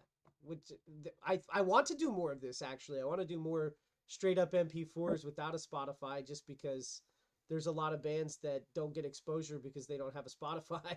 And that's not really fair, right? So, In about a week, we're gonna throw all this stuff up on DistroKid, so it will be on Spotify. But Yep, we're looking forward to it. yeah, if you guys use DistroKid, we can put it on Spotify and have it on our show regularly. Okay, yeah, thank you. So, all right, let me get this playing. I gotta figure out the best method for doing this. So give me a second. So, yeah, while he's figuring out that, why don't you tell everybody the extent of the music that you're putting out in about a week? Because we were talking about this before you came on. So why don't you give everybody the rundown? So we have a seven-song EP that we have been working on for a while now, a couple months, getting things fine-tuned and all that. We did have an original release date of the first of this month, but after we looked at everything, we saw stuff that we wanted to improve and just be able to put out the best material we can and put our hearts into it. Any thoughts to just like releasing one song and then maybe another song and then the rest of the songs? And I only ask that because that allows, when we're doing the radio show, it allows us to like be, oh, here's a new one from this band, and then another month later, here's another new one, and then it keeps coming. Because we do a New Music Friday, and we've had like bands like Almost Honest, they release one every like 4 weeks, and so they keep having another one in our playlist for that because we only go back a couple months for that playlist. That's something I was thinking about today. Maybe one or two, release them before the whole thing comes out. Yeah. A lot. I'll take a responsibility for some of this. We do all of our recording, tracking, and mastering in house. So like, I'm very picky. I'm very neat about a lot of things. Yeah, bell tone for that. So yeah, we actually talked about that during the last couple of days about taking what we have so far and throwing it up there, and then as the weeks go, and I get them done, throw them on up there. But yes, we actually plan. Awesome, that would be great. And I like the fact that you're doing it all yourself. I think I prefer that over like studio work because it gets a better. I don't know. I think that's the direction that a lot of people try to do. You get what you want. You yeah, do it that exactly. way too. Exactly. We'll talk about that though, because we're going to listen to Love Remains right now, and then you can talk to about this. And since you did it all yourself, you can tell us some of the tricks that you did or how you track some of this stuff, because that's the kind of stuff I always want to talk about. But if a band doesn't, a lot of DIY pay a studio, which is great. If you can pay a studio, that's awesome. But I really like the bands that do it all. Like do all of the tracking, all of the mastering themselves, because it's interesting to talk about. So anyway, let's listen to Love Remains real quick, and then we'll come back and talk some more. Awesome.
Tell me what you took the pain, so story stays the same.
right, we're coming back in. That nice little rain track there at the end. Yeah. Apologies to everyone back at home. I don't know what to do with an MP4 right now. I don't have a scene for it, so you got to see this weird, like, I don't even know why the visualizer wasn't full screen. I don't know why. I don't know how that works. But anyway, Technology's too far. yeah, technology's hard. I don't have an AV degree, so I do what I can. Anyway, that was a great tune. Why don't you tell us about the song a little bit? And then Corey, you can ask your questions again. Okay, well, we consider this our flagship song. It has definitely evolved over this past year. It was something that I was tooling around with back in early 2022 when I was trying to do a solo album and get some collabs with people going. And when we threw the band together, it was one of the things that we brought to the table, and then it has come tenfold farther than where I even anticipated it to come. And it was originally written, in the midst of the tail end of COVID and everything, where it's just like it takes a tone of like the world is just full of so much controversy and hate.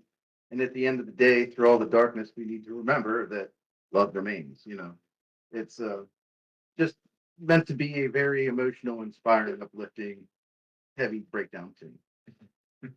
Yeah, it definitely had heavy breakdowns. We like those. It was a great song to like learn to play as musicians together with too, like to tighten our sound, because most of the songs that we do play now are actually songs that we individually wrote and threw up on a drive, and everybody listened to them, learned them, got together, and put them together as a full band. And it's just a testament to the fact that there's multiple influences through all the songs, but that song itself was just the perfect one to just solidify our roots as a band with, I feel. So yeah, it's our flagship. Yeah, it was. So the group had already been formed before I actually joined, and this was the song that I was shown, and I was like, yeah, that's cool, So like I kind of picked it apart and tried to learn what I could, and met these guys, and it was like the first song that I learned with them. I was cool, man. I like this one a lot. Nice. Well, as we were commenting as we were listening, it did sound like it was done in a studio. So Yeah, it really does. We muddle through it. Like I'm no professional, but it's one of those, like, I'm very big on learn as I go, trial by fire type person. It just started with grabbing a DAW, throwing some things up there, and watching YouTube, because let's be honest, like, free flowing information is a saving grace in the musician's world nowadays. So, for anything, I learned how to frame and drywall and paint and all that stuff. Yeah. Do floor, drop ceilings, all of that from YouTube. Yeah, man. It's easy. Like right now, so we unfortunately had just had to part ways with our bassist on our last show. Was his last show with him. Just life took over, and he's got real life stuff to worry about. And we're also lucky enough to be able to continue to play forward, even though we don't have a bassist. We can add that bass track to a track. You know what I mean? Mm-hmm. It would have been the bands that I've been in the past. It was never like this, and we always had to go to the studio to record. And now, seeing how easy it is to just self-produce and do things the way you want to do it, it's the sky's the limit. You know what I mean? Yeah. So, is it Hyder 43211 says, "Woohoo! Hi, Steve." I don't know who that is, but whoever Steve is, they said hi to him. He's got friends in the chat. Oh, okay. Here, I'm gonna put. So I've been leaving the chat off because it crowds with the Discord. I need to resize that or something. But let me put. No, that's not the right one. Where's the? So tell me, how long have you guys been a band? You mentioned that you were working on the EP for a few months. When did you guys get together? We coined the name and coined us as a band July of last year. Nice. And so about a year and a half we have been together until we got solid members and actually started figuring out our writing processes, figuring out how we were going to do our live performances. Yeah, we've been a band for about a year and a half. I've been here since March, I think. Yeah. Yeah. Our Shane, that's band. what we call him. Even though our band's a baby, he's the babiest of the babies. So have you guys like started performing out live, or what was that transition like for becoming to, you know, writing your music to actually performing live? Well, that's another thing too. Like going back to our writing process, what we picked up before. Like we utilize a like everybody has a copy of a DAW to record stems and MP3 tracks, and we upload everything to a Google Drive where everybody has access to, and we can like collaborate with different parts and piece together and actually write a song whether we're in the same room or not. And then we sit down collectively and we practice it, and we literally just put the hours in or practicing on our own until we were comfortable going out. It wasn't a hard transition. The biggest transition, of course, is using backing tracks. It took a little bit to figure out how we were going to get that to a house PA, and of course you're at the mercy of a house a sound tech guy actually leveling it correctly with your band. But it's been an awesome experience. Some humbling, some great. You know, it's of course you're gonna have bad shows, you're gonna have good shows, but it's been a good journey. It's been crazy for me. I've never been in a band before, so joining with these guys, I've been practicing in my grand's basement and everything like my whole life. But I actually met someone that runs a local festival, and I was talking to him, and he heard my vocals and everything. And like a month later, so he's like, "Hey, this band, they need a singer. You ought to try out." And I was like, I don't know. I don't think I could really keep up with all that, but they gave me a shot, and they've been dealing with me ever since. So you said you've never been in a band, you're a singer. Have you always known how to scream, or is that something that you had to learn how to do?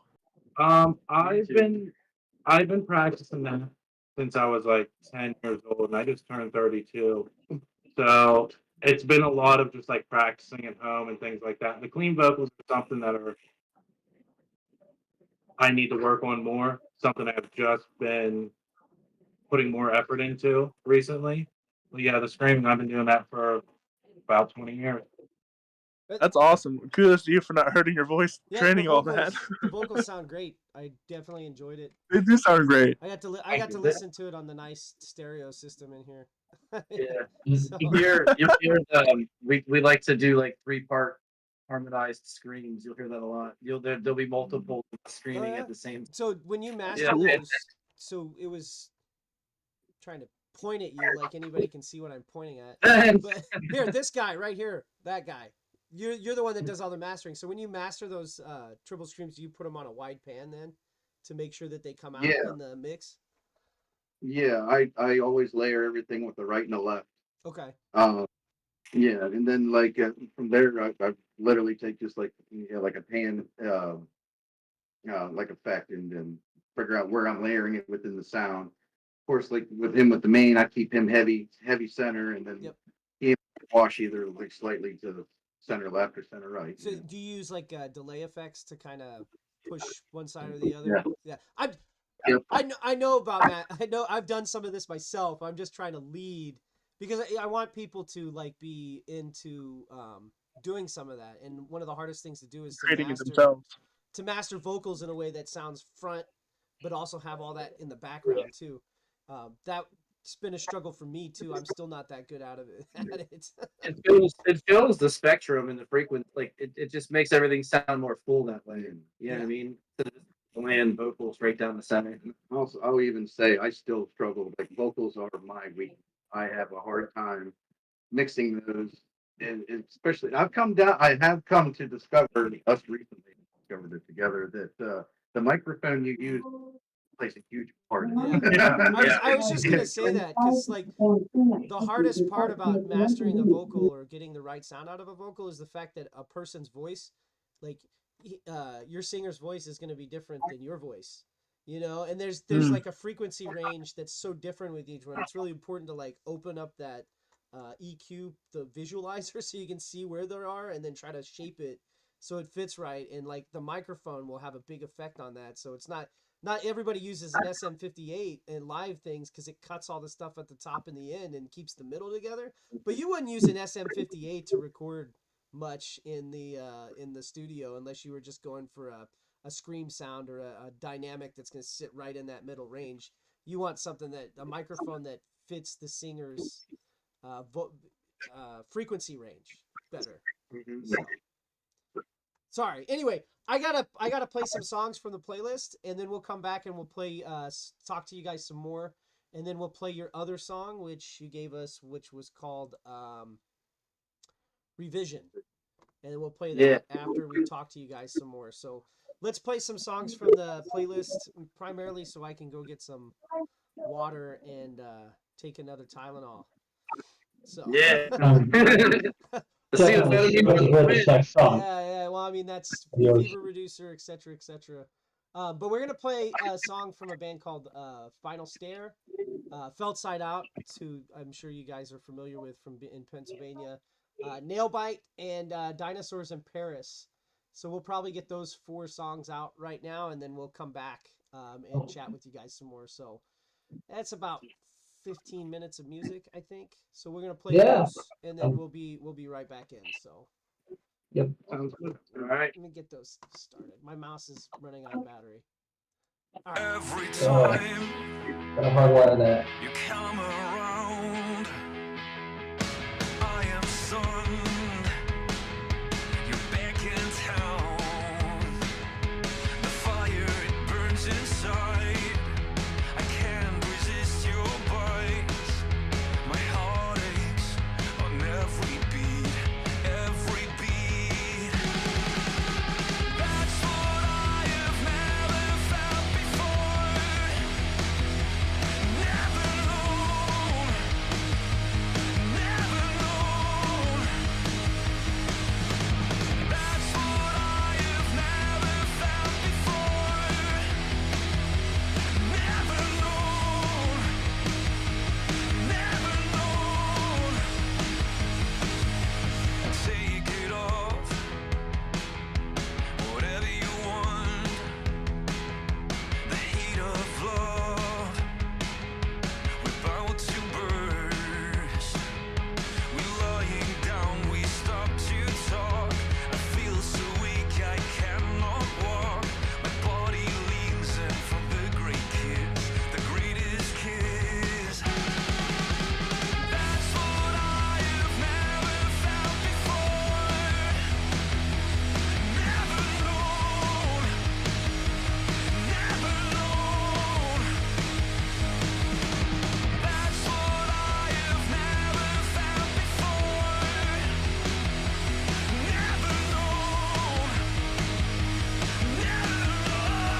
I do for you, I'd hope that you go drown. You clown, it's coming back for me. It's all I see.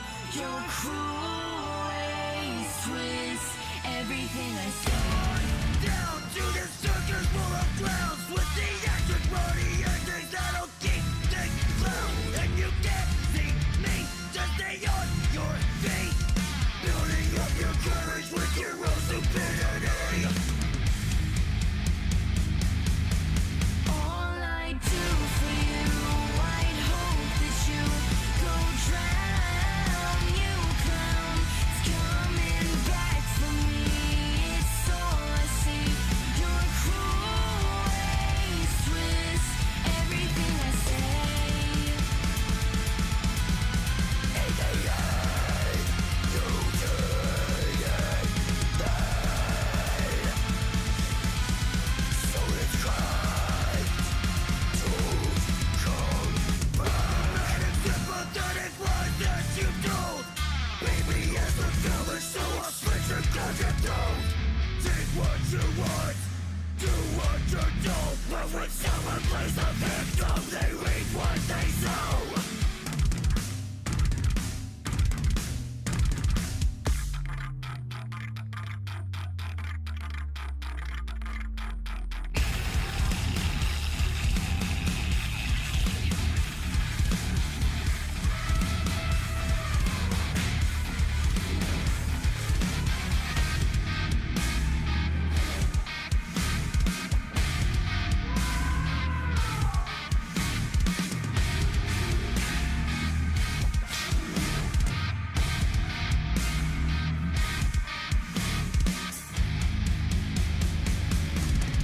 All I do for you, I'd hope that you go drown. You clown, it's coming back. It's all I see. Your cruel ways twist everything I say. In the end, you take it back. So that's right. Don't come back. Ladies and gentlemen, step right up, step right up. Don't be scared to witness this fool, this absolute clown, who has been used and taken advantage of by so many before you. I want you to.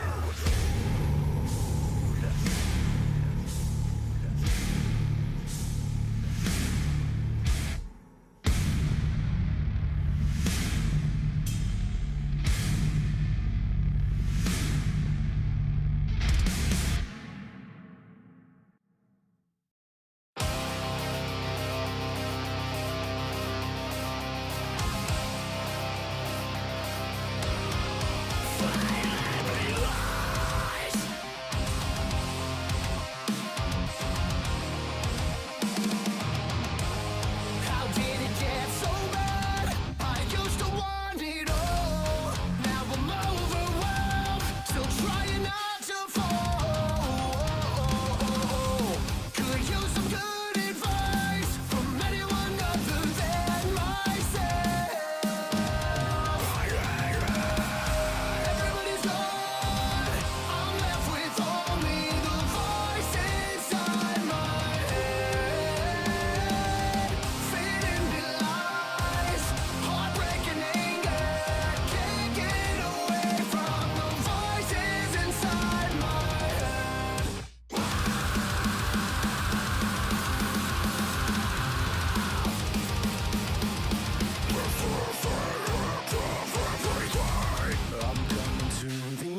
So that was Dinosaurs in Paris, Nailbite, Felt Side Out, and Final Stare. The last three are all from the Central PA area, and as I was saying in the chat, and we were talking about, the Dinosaurs in Paris and Nailbite are playing together next week at Love Drafts, which is an Effigy entertainment show. So Effigy Entertainment does the live events for Radio 717. Radio 717 does the streaming events for Effigy Entertainment. It's kind of a partnership. So we do a lot of stuff with Nailbite. I think I recorded them earlier this year for a live stream for Josh Balls' Space Zebra. So I did a live stream with Space Zebra in February at Love Drafts with Nailbite, of which I have none of the footage. Unfortunately, there was a hard drive error. Oh no. Yeah. So anyway, but yeah, we love those bands. You guys sounded like them, like I said. So I put you on the playlist with them, and as soon as you guys are up on Spotify, you'll be put into these playlists as well, and we'll play right alongside you guys. So hopefully you guys can get down out to this area, and we'll have a live show with you. Yeah, bro. We're about to play your song Revision. I'm really excited about this, so we should fire it up. Yeah, let's play this song right now, and then we'll talk some more with you guys. You can tell us about this song. I want to hear where you guys are playing next, which we'll talk about when we come back. But I wanted to take a break so that we can. Well, you gave me an MP4, so we got to play that instead of Spotify. So let's get this. Yes, again, we apologize. No, this is good though. Like I said, I want to get as close to the start as I can with some bands, you know, because like if you're not, hey man, the struggle is real, you know. We're DIY, man. Like we're not. I don't need you to have 5 million followers on Facebook before I pay attention. What do we have? Like, we were really literally talking earlier this week about maybe putting together a show exclusively for up and coming bands that aren't on Spotify yet. So it was kind of cool. You sent us some MP4s. Gotta do a dry run on that. Yeah, I gotta get my visualizer fixed though, so that we're not staring at a white screen or a quarter screen visualizer. Yeah, trial by fire. Anyway, I'm gonna go ahead and start playing your song Revision. Then you can tell us about it, and we'll come back to you guys here. And this one's 4 minutes, so in 4 minutes we'll come back to you guys. So here's this. This time I'm just gonna make you look at my desktop. Sorry, everyone out there watching. That visualizer was hard to move around, and it looked like worse crap than just the white screen with the bar. So we're gonna play this for you guys, and then we'll come back.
I promise you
right, we're back with A Starlight Gray. That was our song revision. Nice. I saw Steve Couch banging his head in the chat, bringing the heavy. We are trying. Sounds like we might be doing it. So anyway, why don't you tell us about that song and you know. So that's the second one that I worked on the lyrics for. These guys are great. They had all this music recorded and stuff to go off of. But this one, it hits real home, close to home for me. It's about people struggling with addiction, fresh into recovery, mental health issues. When you get out of that and into recovery at first, you don't know what to do. You live however many years in addiction. You don't know how to be a normal person. So it's really just a shout out to those that are going through that currently, that are working to get clean, people who have family members who are in active addiction, just to recognize that they're not alone, and that it does get better. Yeah, It's good. awesome. It's a heavy topic, man. Like a lot of people bring that up, and then you get that silence, like just happened.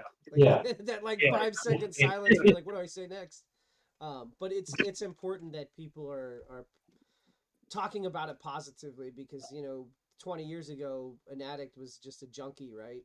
20, 30 Yeah. years ago. But I think I've written a couple songs about it because I grew up in a part of rural Ohio where a lot of my friends either ended up in jail, died of an overdose, or are still currently addicted to things. And it is tough because you grew up with some of these people, you went to school with them, and they're not the people you went to school with anymore, but at the surface, but they still are underneath. You know what I mean?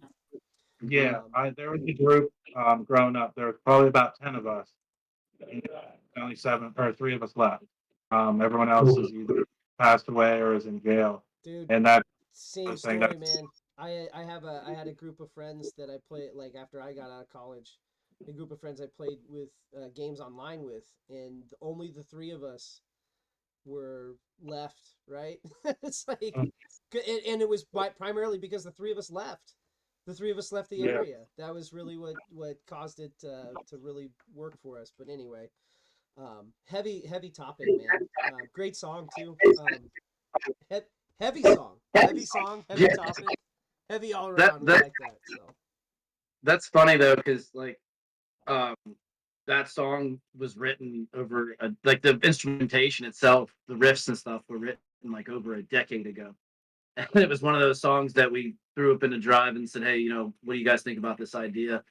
And it turned into such an awesome song. And even with that little subtle backing track there, just, backing up some of the guitar riffs where it kind of goes manic towards the end there. But, and the way the vocal layers worked out, like that song, I had my issues back when I wrote those riffs and stuff, and I was dealing with some of my own head problems, and then to see how it stood the test of time and people still dig it this far into the future, and how it worked out with this group, like I think that's one of the reasons why we got that one done right after Love Remains, because it just kind of those two kind of go together too, if you think about it in the way the mix goes. Yeah, Dr. D, thanks for joining the chat. I don't know if you heard the song, but I know you would love these guys. They're right up your alley as far as music goes. So hey, Steve. Oh, Dr. D knows Steve. Steve and Mr. Couch. Hyder. Yeah, Steve Couch and Hyder. So I don't know if he knows him or if he's just saying thanks for joining. But either way, we're glad that you're here watching the show. We appreciate it. You get to check out Starlight Gray before they even have anything up on Spotify. But as soon as they have stuff up on the streaming services, they'll be a regular in our playlist for sure. Yeah, and for real. just to clarify, I know you're here and you're letting us play this on our live streams, but because we get copyright crap with YouTube sometimes, can you just confirm again that on the video that you are allowing us to play? Just say, I allow Radio Absolutely. 717 to play my music on YouTube. We allow it, and nobody has a gun to our head right now. Yeah, well, it would be hard to do. You're in Altoona and I'm in Lidditz, so. Hey, that's a really long range rifle. So It's, we've got coming up right now at 6 o'clock. We've got Lessthanzero coming up to play to do what you guys are doing at 6. We know those guys. We actually just played with them a week ago. Oh, really? Yeah, 2 weeks ago. Those- McGarvey's. Those guys in I the was going to ask if you played at McGarvey's because they've got a hell of a stage. I love that Yeah. the So- drummer gets to be above everybody.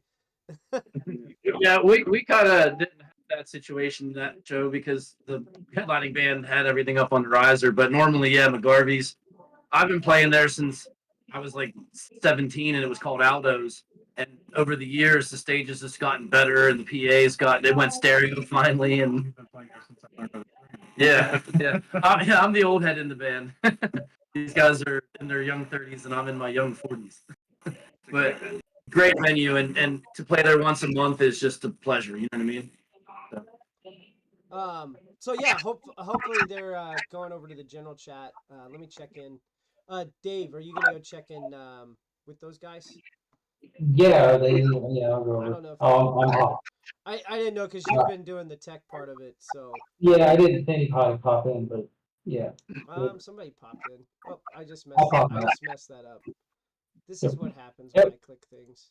It was nice talking to you guys. I really enjoyed your stuff, but I'm off to do my job. I got so, another question, if I may. Yeah, go ahead. So, you guys just started. Do you have like a long-term plan of what you guys want to do, or is it just kind of, whatever comes your way, you're gonna do it? No, we actually, yeah, like I would say at this point we would call it a 2-year plan. Yeah. Next on the agenda after we get this EP done, we are continuing to write. We want to network everything. We are also investing into making us an LLC. Just Nice. solidify and make everything official for us moving forward because we do want to keep everything in house. We want to see how far we can push it on our own. Well, And go ahead. Sorry. Sorry, I was gonna say That was a very smart idea. making yourself an LLC allows you to write a bunch of shit off. That's what I wanted to say, man. Equipment. I wish I would have done and made myself an LLC a couple years ago. After all the money I spent on building.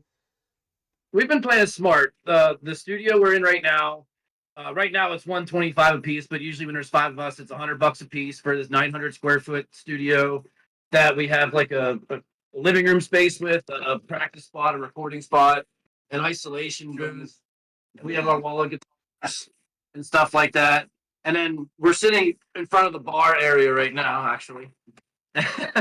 And like for us, the band is a family, but it's also like what we want to make a living doing this someday if we can. You know what I mean? The dream's not dead. I don't care about being rich. I just want to make enough to pay my bills. Yeah, you know what I mean? You guys are definitely on your way to doing that with the stuff you're putting out. It's really great. I tell you too, $500 for a 900 square foot area is killer. You ain't Yeah. gonna find that around. Yeah. Here. I guess that's the kind of thing you find in Altoona. Yeah, it was something we got like we it fell into our laps and we jumped on it. You know what I mean? Dude, Like that kind of price. so many things changed in our lives at that point. It's at the perfect spot too because Andy lives about a half an hour away from here. I live about a half an hour. The other guys, they live right here in Altoona, so it's. I'm 50 steps away in my bachelor pad. I was going through a divorce. I'm still going through a divorce, and that's why we lost my garage as the practice spot. Then this place happened, and then the guy we leased off of was like, "Hey man, I got a rental." He found out I was living out of the car and crashed on his couch. But back and forth from Altoona to Bedford, gas wise, was killing me. Yeah, it's just another test. As one door closes, another. Yeah, everything just told us to go into this direction, and we're just kind of following the universe right now, and not looking at the fact that we don't have a bassist yet as a bad thing. We're just gonna move forward and keep things going because we don't want to give it up. We think we got something special. You do have something special. It's really cool. Yeah, well, thank you guys for having us. For real, appreciate it. Yeah, for sure, man. I appreciate it too. I'm gonna jump off here and start doing music so that we can have an easy transition this time, because we didn't do that last time. So, no worries. We'll definitely have you guys on again. If you get down this way, we could probably even have you in the studio to do a live performance when we get around to it. Oh, wow. Yeah. Really cool. Pop Claw. Too late. Yeah, we can come down just for that if you want. Yeah, I mean you're not that far, so we'll figure something out. When your EP releases, we'll get something going. Even your next single, we'll figure it out. I'll get with you guys on the Discord. Hey, and by the way, with your flyers and stuff, put those in the Discord. That way we can make sure that any shows that you're playing get promoted on our channels. Okay. Yeah. Cool. Definitely. Yeah, there's a channel for it specifically. You can see on the side. It's Drop Your Flyers. Drop Your Flyers. Yep. Yeah. All right, cool guys. Thanks again. We appreciate having you guys Thank on. you. Thanks for having us. Yeah, man, it's awesome. Appreciate it. Yep. Peace out. Yep. See you, Corey. Nice meeting you, man. Yeah. All right, so we've got Lessthanzero coming up here soon. I've got a playlist called so by the way, I'm gonna post, so more stuff's gonna get added to this playlist. I'm gonna post it in the Discord now. You guys can follow it on there. I've only got 6 bands on this particular playlist at the moment, but there's a lot more that I could add. So Lessthanzero is coming up next, but let me put this playlist in here. This is the one that we just played with Nailbite and Dinosaurs in Paris. You guys can go follow that on there. Here it is. This is Pop Off Metal On. I'm going to make it public because we haven't made these public yet. So this is public. But anyway, there's 2 other songs in there we didn't get to play. I'll go ahead and play them right now while we wait to get Lessthanzero on. And if we need to play some more, we'll do that. But this is Horizon with their song Death Row. And then the Follow Me, which are up in the Pittsburgh area with Morning. So we're going to play a couple more heavier songs. I might even add some to this playlist while these are playing because I'm waiting for Lessthanzero to get in. So let's get going with these next couple songs.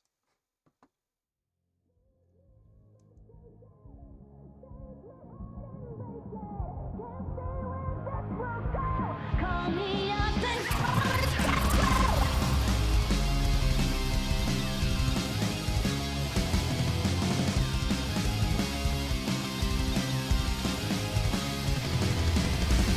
it's 2 a.m. and you're drunk again. You'll be calling me crying that this is the end. I keep thinking of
Hey, so that was Glass by The Borderline, but I played the old one.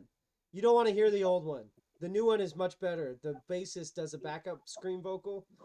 They played it here in the studio in that version. I didn't realize I was playing the old one, but here I'm gonna restart this music, and we're gonna play Glass by The Borderline in the newest version. So my apologies, everyone. I just didn't want to. I talked to them about this, having two up there, and they were like, yeah, the new one is the way to go. They re-recorded everything in it, so it sounds a lot better. So here you go, guys. So you can check this one out.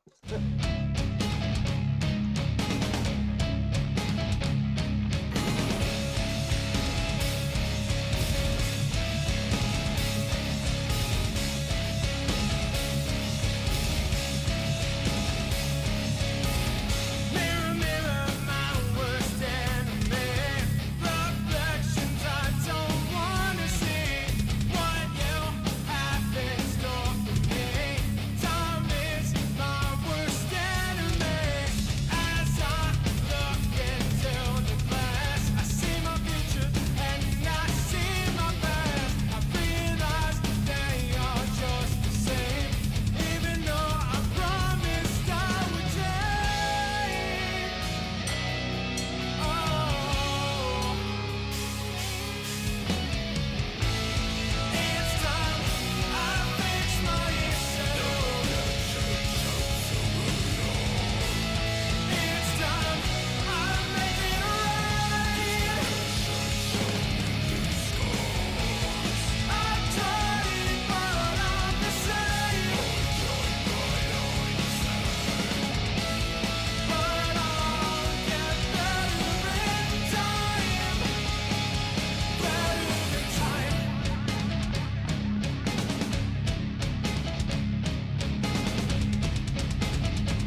So everyone, it doesn't look like we're gonna have Lessthanzero today. That's okay. I talked to him like 2 weeks ago, and it's been a rough week. I don't know if I reached out to everybody separately on socials, and we just missed them, and that's fine.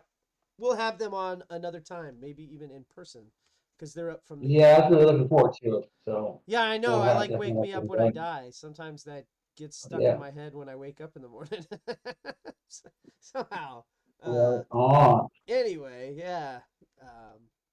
Yeah. So what we're gonna do now is we're gonna play a whole bunch of songs. I'm gonna put a queue together of some of the heavier songs, since that seems to be what people are wanting to listen to. But you can make requests.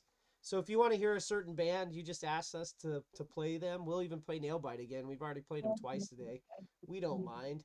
But if there's a band in our playlist, which I will throw the playlist up on the chat right now, so you can see which bands that we have gotten permission from to play.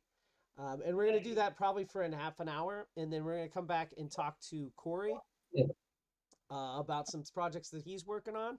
And then after that, we're going to go back into the YouTube video thing that we were doing from 4 to 5. Yeah. So that's what we're going to do now. Let me get that playlist in the chat. I'm trying to find it. Yep. This is a modified version of the morning show for people new to the chat. We do a morning show Monday through Friday. It's called the Morning Shuffle, and we just shuffle the playlist. It's called the Radio 717 database. There's over 170 bands on it that we work with, one song from each band, and then we shuffle it. And then people come in and make requests. If they want to hear something specific, they get to take control of the stream, and we will add their request to the queue. Has to be a band from the playlist. It doesn't necessarily have to be a song from the playlist, though. So that's kind of the format we do in the mornings, starting at 7 a.m. East Coast time. So you're getting a little sneak peek. So if you want to tune in during the week, this is kind of what we do. I host it currently, but we switch on and off. I think Matt's going to take over some hosting this coming week. So you never know who you're going to get. That's how we roll. Yep. So that's the plan for the next half hour or so, and then we'll be back in. With requests. Just ask for requests. I'm putting a bunch of stuff in the queue so we can play for a while, and then we'll take requests as we go. So, all right. Yep. This next band you might be familiar with. We filmed them up at Carnival of Chaos back in whatever month that was. Is it Edgar Burr and then Evermore's? No, it's Brutality, actually. And I didn't get good audio from that one. There was some audio challenges at that because I came to the show late, but I do think that they're pretty damn badass, and I think that everyone who's listening right now will agree. We're bringing some heavy for you guys, so check out Brutality.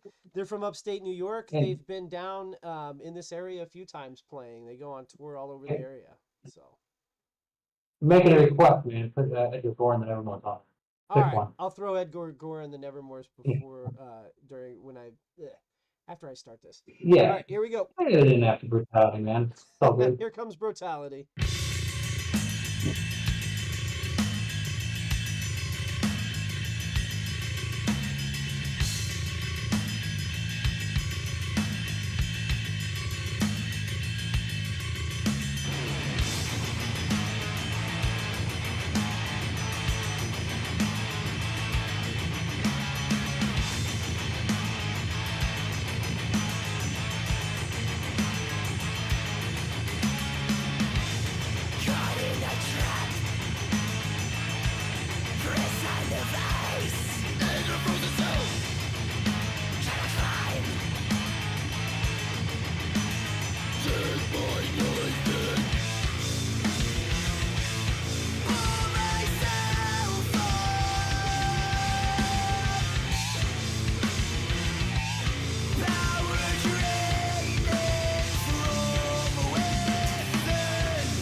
I am the crown, who the fuck are you? Sick of doing what you tell me to. I am the crown, who the fuck are you? Sick of doing what you tell me to. I am the crown, who the fuck are you? Sick of doing what you tell me to. I am the crown, who the fuck are you?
wondering if I should change my way.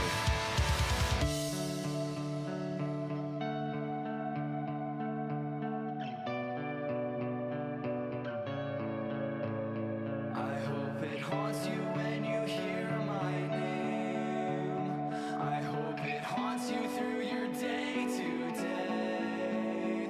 I hope that you can feel the way I did when you left that day. I hope it haunts you. In search of feeling alive, I die each day. In search of feeling alive, I die each day. Finally to end. Escapism is my only way to end. Knowing that I should fall from it, but afraid of the process that goes with it. Wish that I could be strong for myself, because I would tell anyone else that they should take care of themselves. But I can't even convince myself. I hope it haunts you when you see my face. I hope it haunts you unforgivingly. I hope you think about the way you left me to decay. I hope it haunts you.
Come on, baby, we gotta run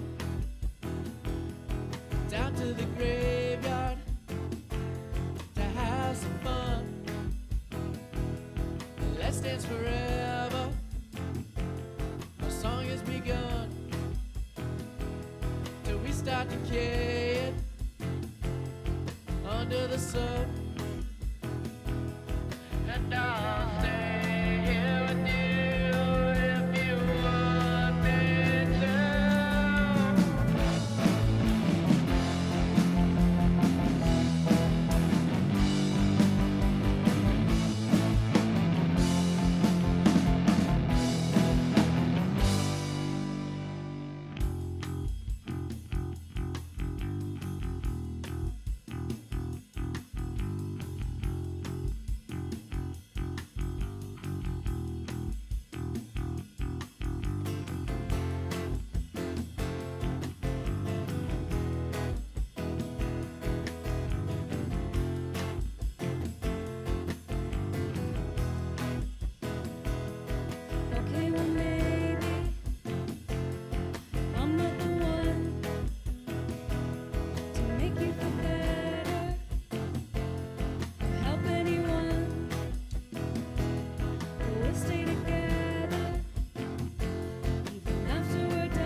stand to think of her buried out there in the dark graveyard, alone among the dead. Roderick, she too is dead.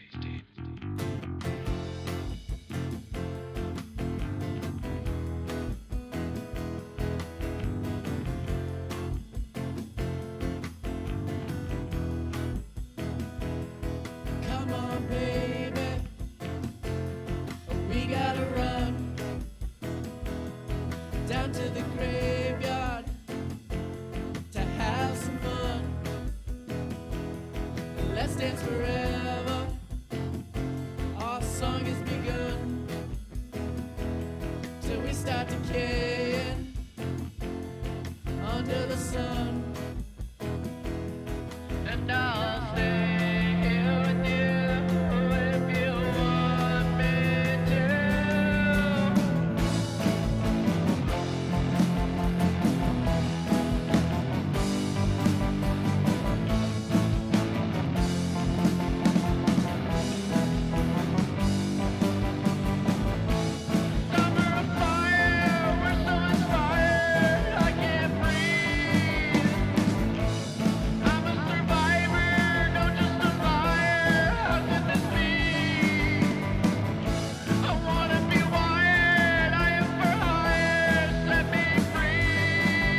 Let me put on the camera.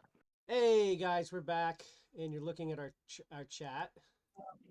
Something's not correctly working. Hold on. I'll be right back. Hair shape. No, Discord hates me. Something's not right.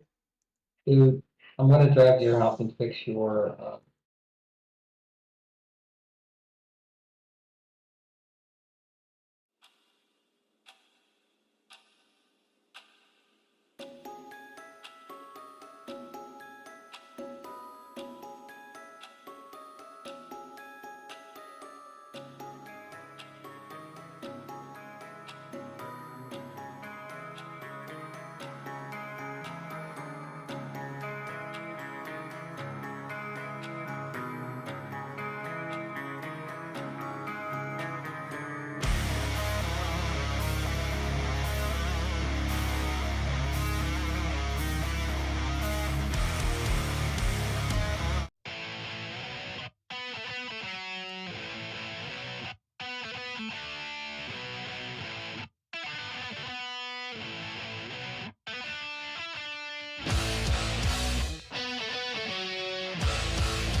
everyone. Sorry, I'm having a technical difficulty because Discord, I had to restart Discord, and then OBS is grabbing my video, but it's not grabbing my video.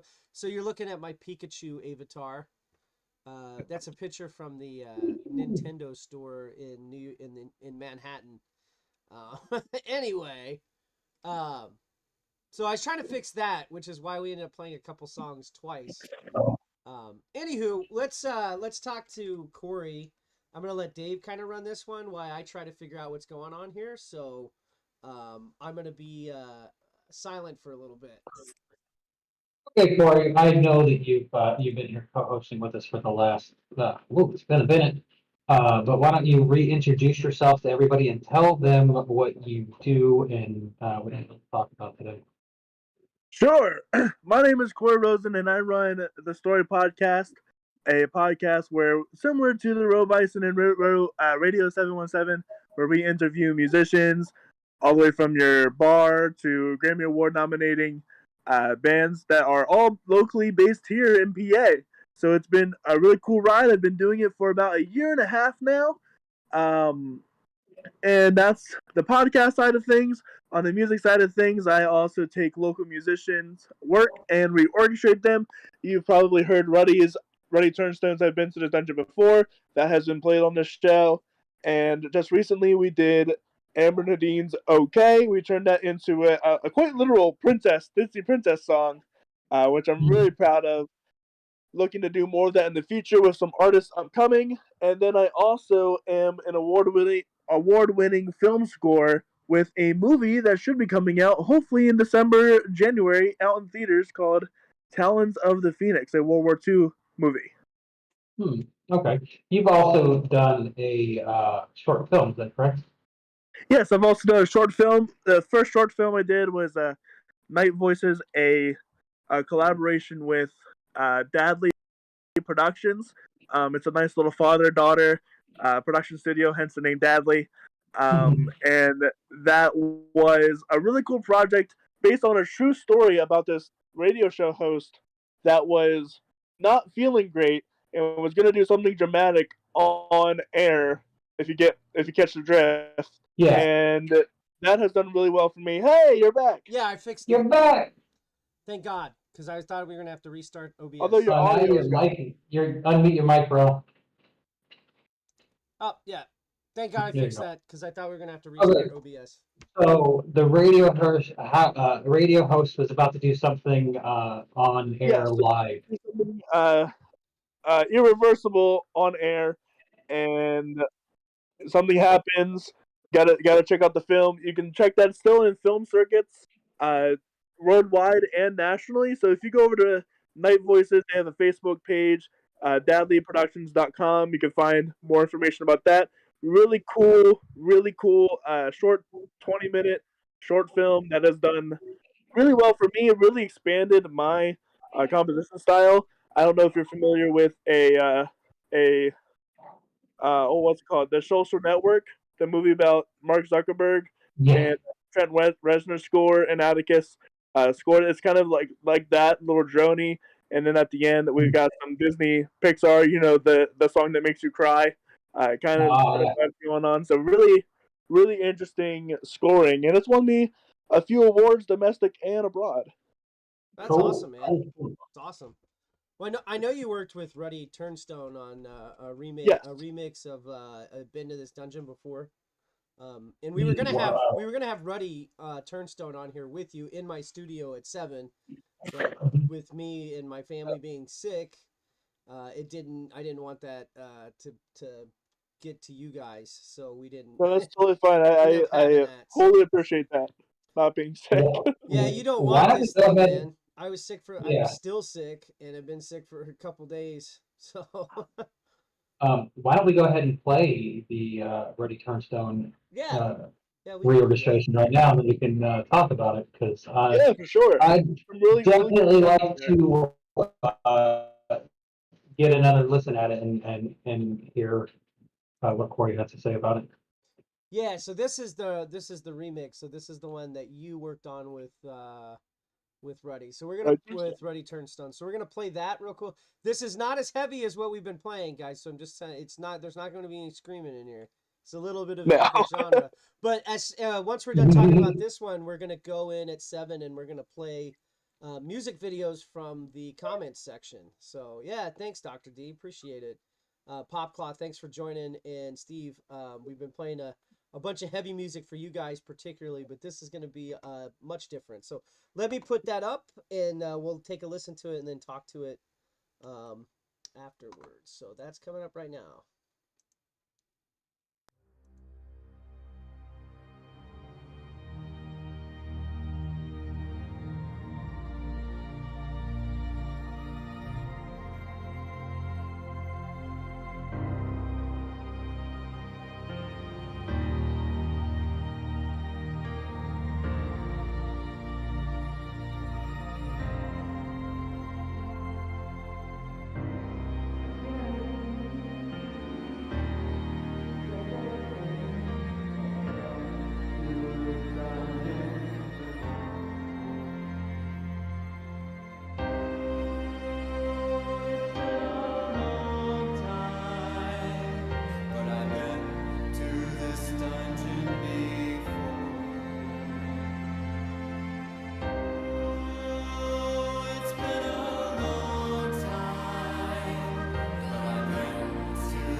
All right, that was Corey Rosin's composition of I've Been to This Game.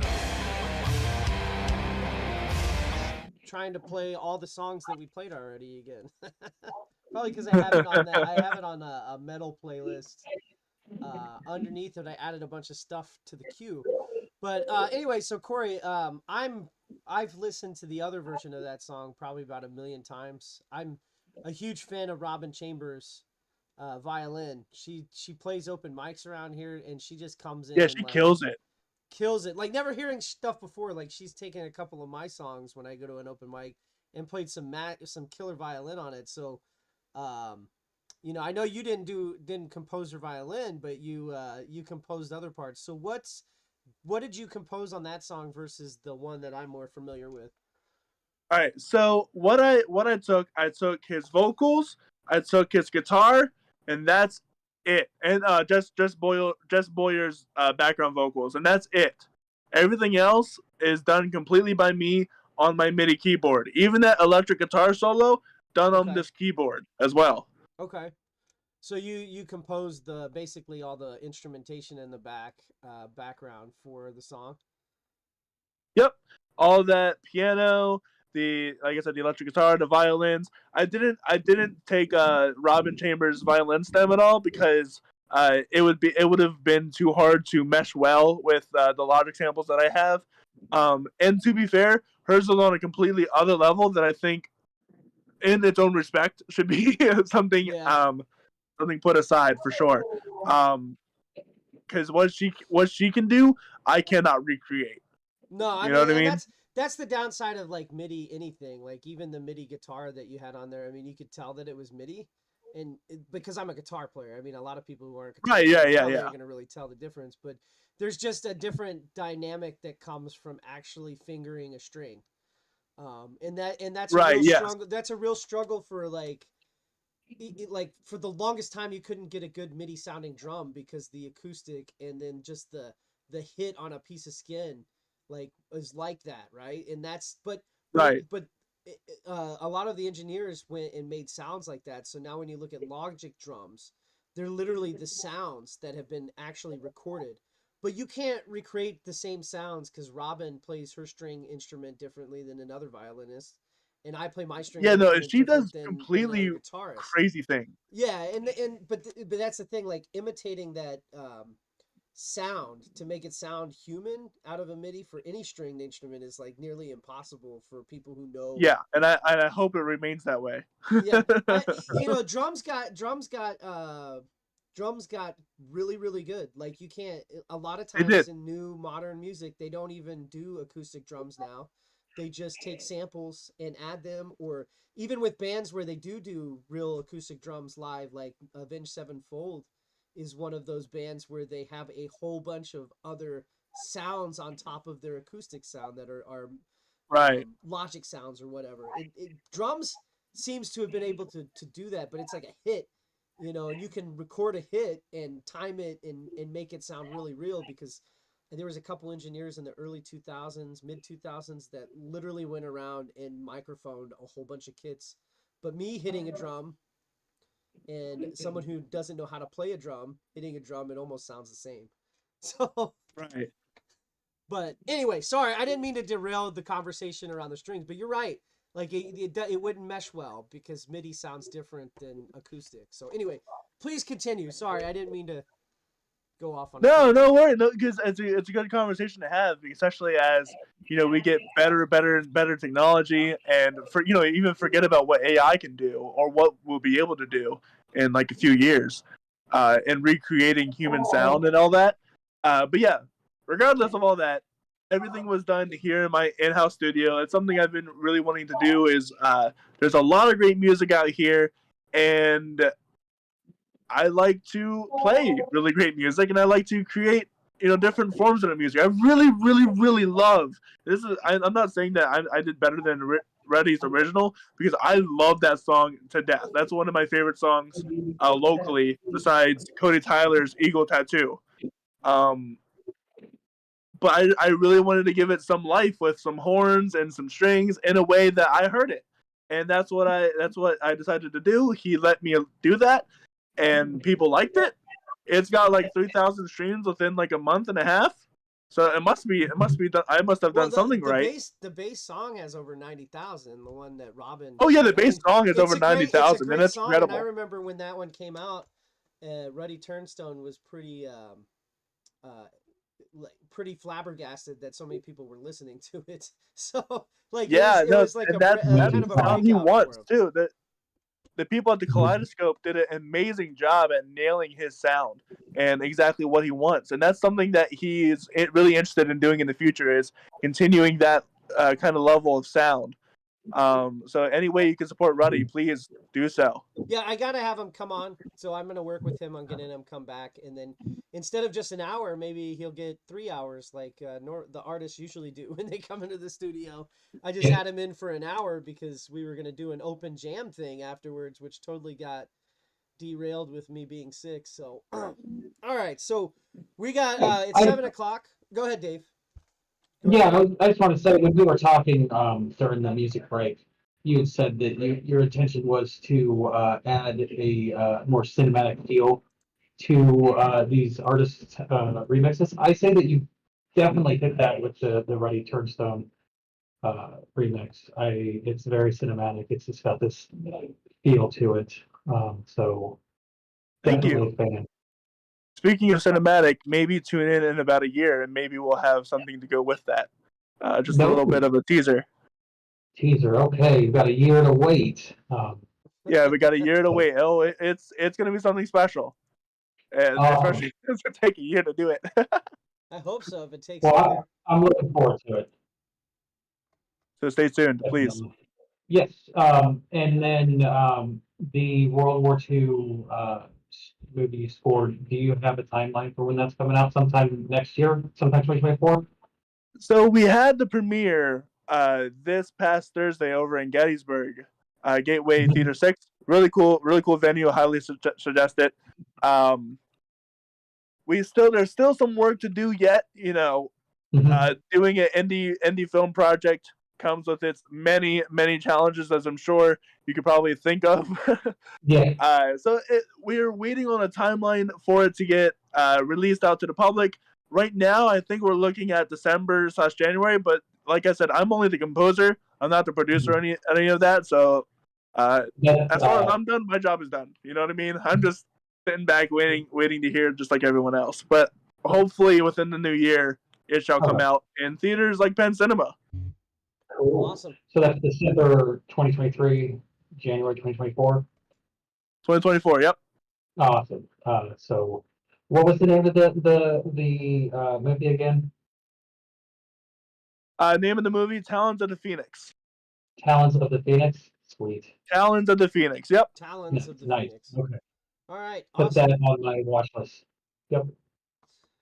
All right, cool. So we're gonna start doing more videos from the Facebook comments. So if those just tuning in, or if you haven't heard yet, this next hour of music before Burden of Guilt comes on is going to be us going through the videos that people submitted. We asked them to put music so we can play. Told them we were gonna play them on our live stream.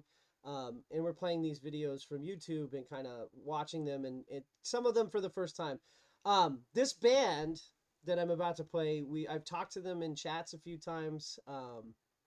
The name of the band is Ghost of Kung Fu Walker, and I've watched this video. I mean, I don't know who Kung Fu Walker is. It a reference to Walker Texas Ranger? I don't know, but whatever it is, I like the name of the band, and I'm intrigued. I'm intrigued to listen to this one.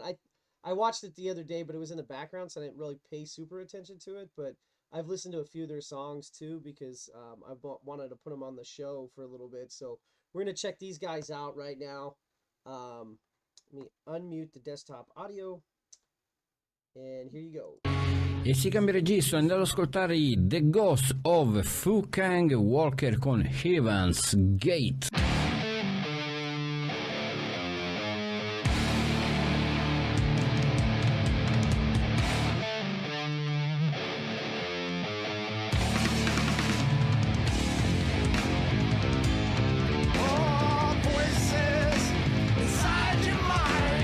Calling out those words of mine. Follow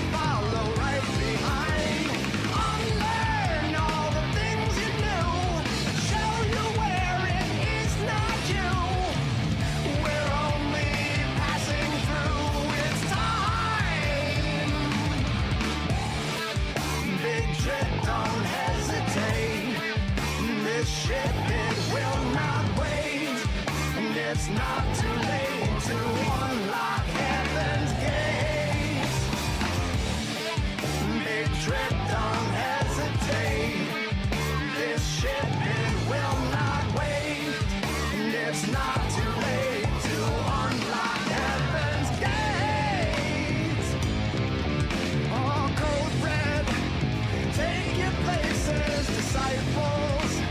Cover their faces, final destination. Home team, there's work to do. Speak these words you know are true. This legacy will include you in time. Big trip, don't hesitate. This ship, it will not wait. It's not too late to unlock heaven's gates. Big trip, don't hesitate. This ship, it will not wait. It's not too late to unlock heaven's gates.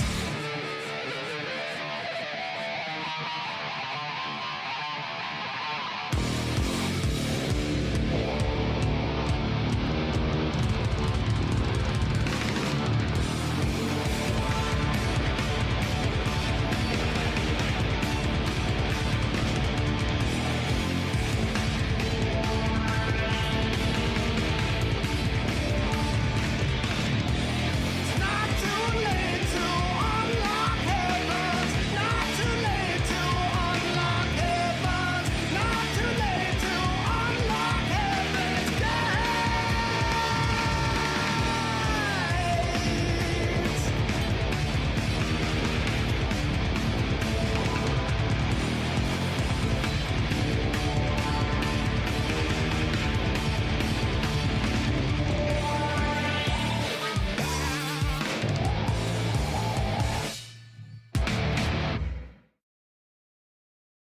Brano pieno di groove metal, Heaven's Gate, The Ghost of Fucking Walker. E adesso dalla Francia, Walls Helder con il suo secondo singolo dell'album Redshift, Pillars of Smoke. I'm not the Spanish at the end. Not sure what he said. I know some Spanish, but not. I can't translate that fast. Yeah. So that was clearly a reference to the Heaven's Gate cult. The guy's picture was in the video and everything. Yeah. I didn't catch the picture, but Yeah, there was the dude going like this. I remember because that happened when I was in high school, I think. Like I think that cult they had you cut off your balls too. If I remember, right. You had to get castrated to be in the cult. If I remember right, and I'm pretty sure I remember right because I think there was a lot of jokes that high schoolers make when that had come to light in the news. So yeah. Anyway, I I would would not like be to joining ask that them cult. about that, cause see like what's up with that, cause I'm not getting castrated for Heaven's Gate, man. It ain't happening. No. All right, so that was Ghosts of Fu Kang Walker. So what do you guys think? Really interesting composition on that, I must say. Really, really cool. I wonder what time signature they used because it was the vocals were, and the vocals and the bass and the drums were all like polyrhythms. Really, really cool progressive stuff. Yeah, it was cool. I mean, they were definitely going. The drummer in particular lived on that double bass pedal, man. I wonder if he had a I wonder if he had a triple bass pedal going on. It's like, if he didn't, man, that dude is fast. So What is he tricking the third pedal with? that's a good question. Clearly, he's Maybe not a we part of don't Heaven's know. Gate. That's... Bruh.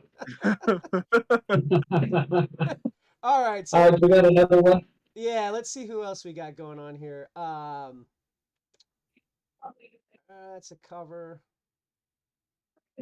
Dude, put one up from Item Hall. I see that. Oh yeah, dude. Let's do Autumn Sky Hall. Let's get her. Yeah.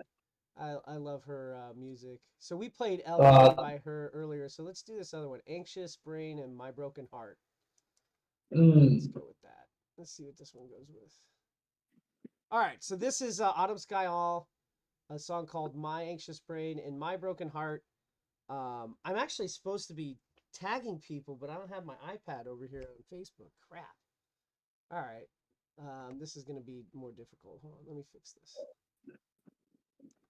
I got to just drag my Facebook tab over here. That's what I got to do. All right, I'm going to tag her. We're going to play this song here. All right, let's go.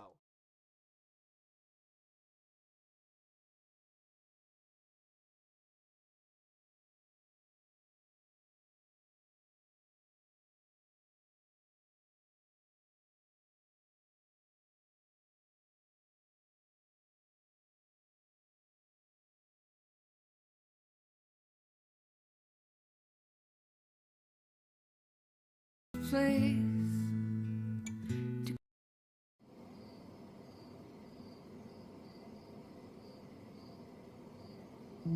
My anxious brain and my broken heart called to meeting at the covered dark. Each took its place to commiserate, and I would have been, should have been a war, but I've never been so happy to be wrong. Said my anxious brain to my broken heart, I can't move forward when you're on your guard. How am I supposed to love, even open up, and I can't work when I get in this state. Yeah, can't wait until I graduate.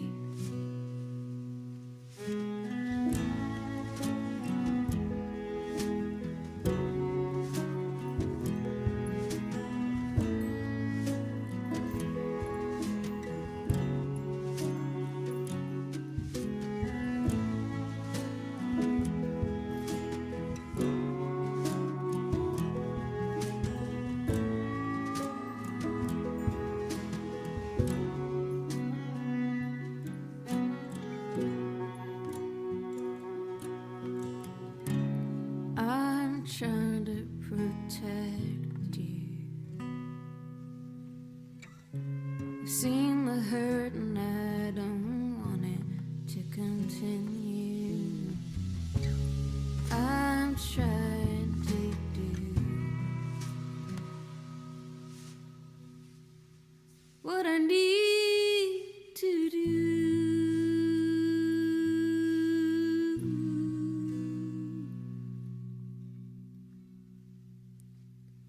And honey, I'm trying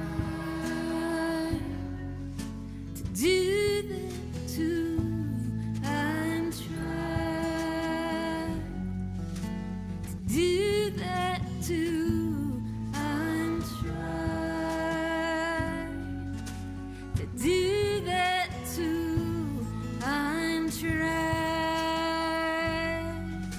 to do that too.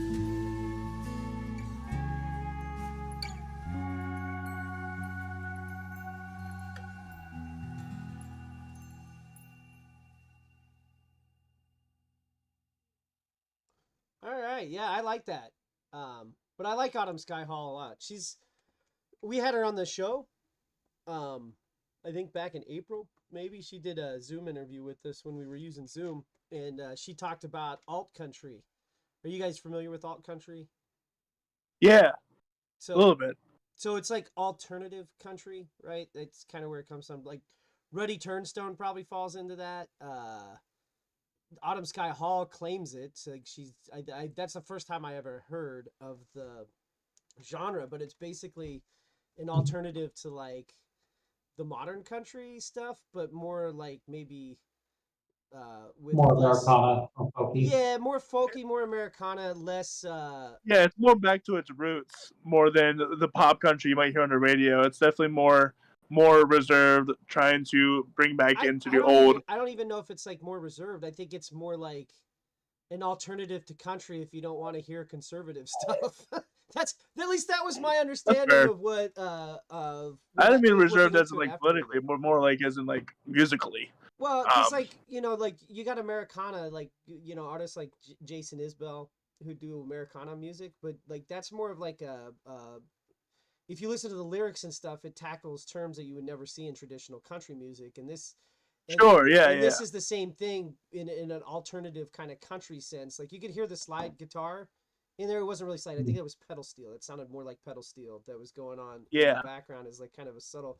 But that to me, like it sounded very much like that. To your point, like traditional country, like the stuff you might have heard in the '70s from like the Judds or some of the other Right. country singers at the time, Patsy Cline, that kind of stuff. But it's not like, as you can see, my anxious brain, my broken heart, like that is definitely more of a thing that is progressive socially, right? Like you don't talk about mental Right. health if you're singing a traditional country song, at least not in the same way, unless it has to do with the bottom of a bottle or some sort of thing. So You drink it yourself into a stupor. It's not mental health they talk about in typical mental. Exactly. And if you look at some of her other songs that she has, I mean, a lot of them deal with that kind of stuff as well. And we had a conversation about different things. So that it's like topics that you would not see in traditional country. So me personally, who likes the sound of traditional country music, but doesn't really care for some of the topics that get discussed in traditional country, I am a huge fan of alternative country or alt country. And I have personally written some alt country songs in recent months since finding out about it. I've been writing kind of that kind of stuff for a while. But anyway, Autumn Sky Hall, check her out. 4 stars. The Robison says check her out. Out of 4. 4 out of 4 4 out of 4. Anyway, little humor there. If you watch a horror podcast host, that is where it comes from. All right, let's see what we got next to play in here. Let's go with something heavier because we went way down on the other side. So this band, Anthrophobia, they're from Harrisburg. We play their song Ghost a lot on this show, and I think I've already played it today. But they have other songs. They submitted a video to this playlist called Cliff Notes. So we're gonna play that. I think that's what we're playing next. Nice. So let me pull that up. So we can hear it. Yeah, you can hear it. That's not what I'm trying to do right now. No, I'm stoked to hear it. Yeah, people can hear it at the moment, but I want them to see it as well. So all right, we're I'm going trying to head with the string, man. All right, it's Let me playing be. right now.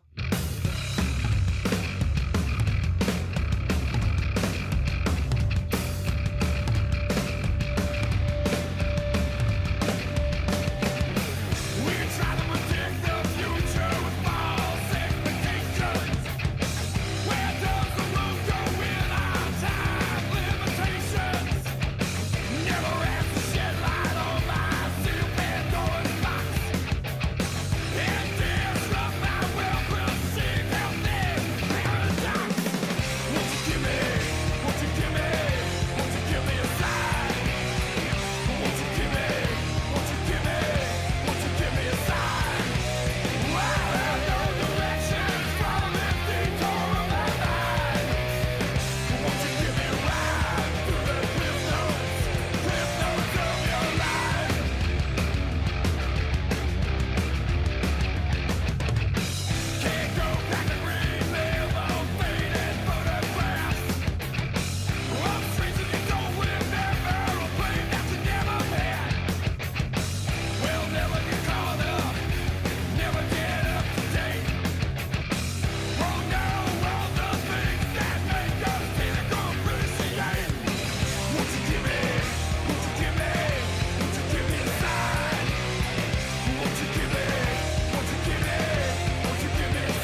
Well, I, All right. I want to talk to Bruno Go for just a little bit. Oh, but... okay. I thought you were taking off. Hey, we're back. That was Anthrophobia. I like that jam.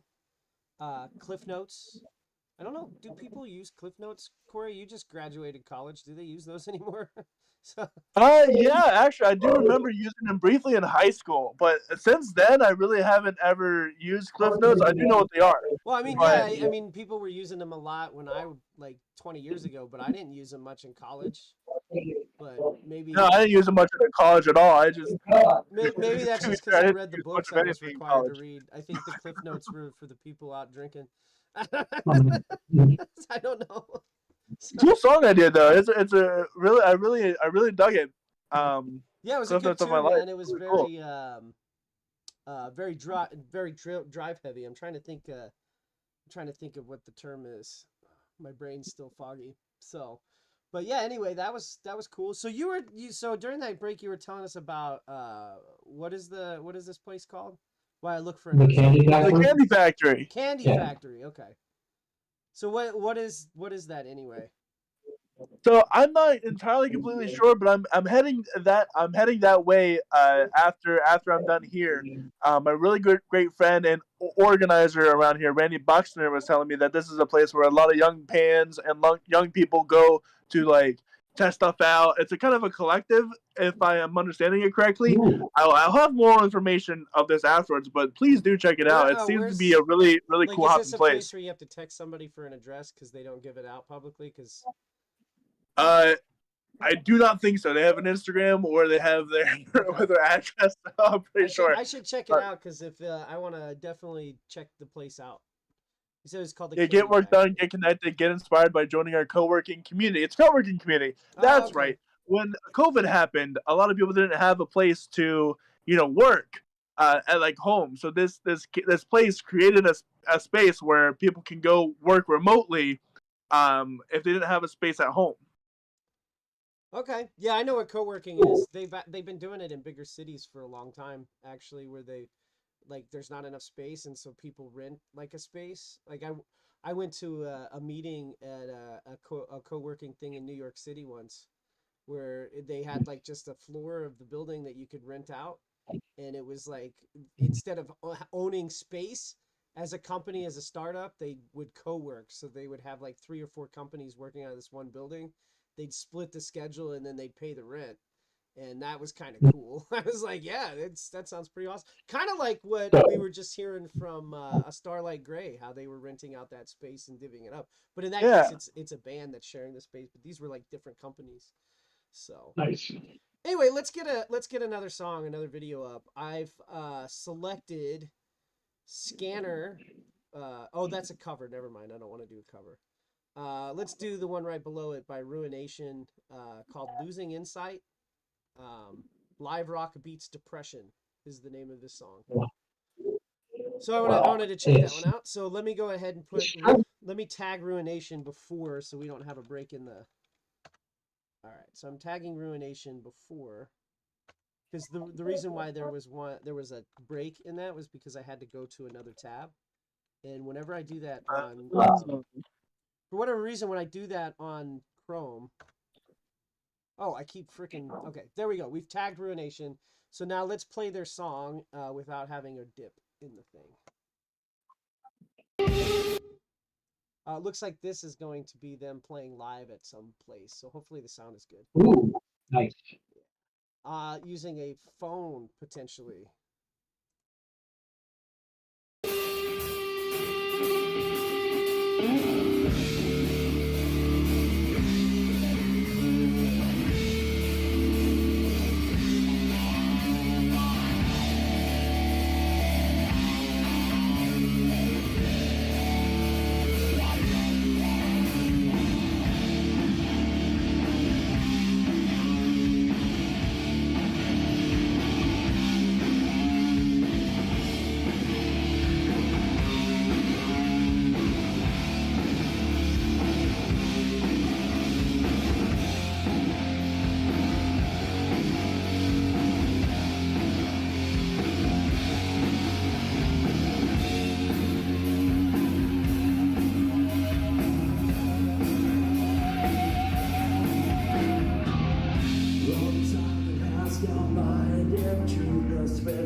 Is it worth it?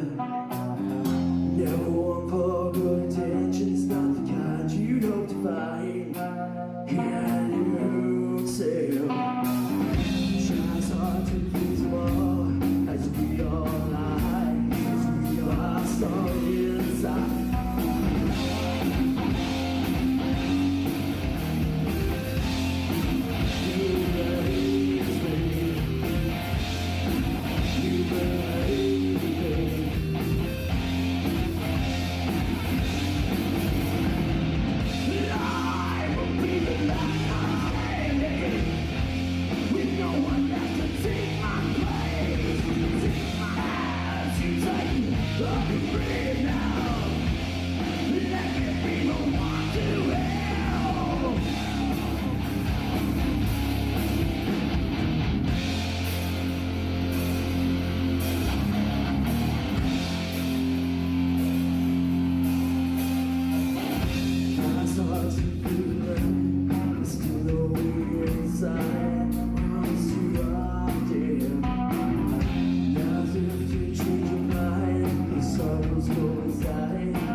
Thank you.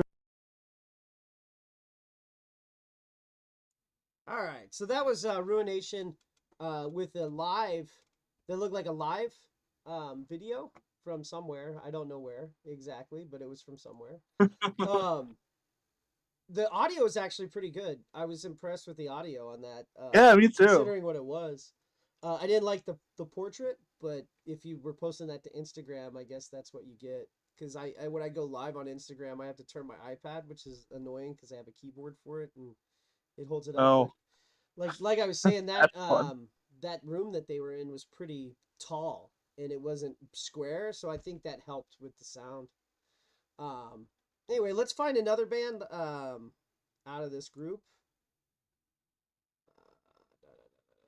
Where am I? All right. Try to avoid live songs just because. All right, here's an official lyric video from Joe Greenhill. Double Planet. This is Double Planet. Oh, that's not the band.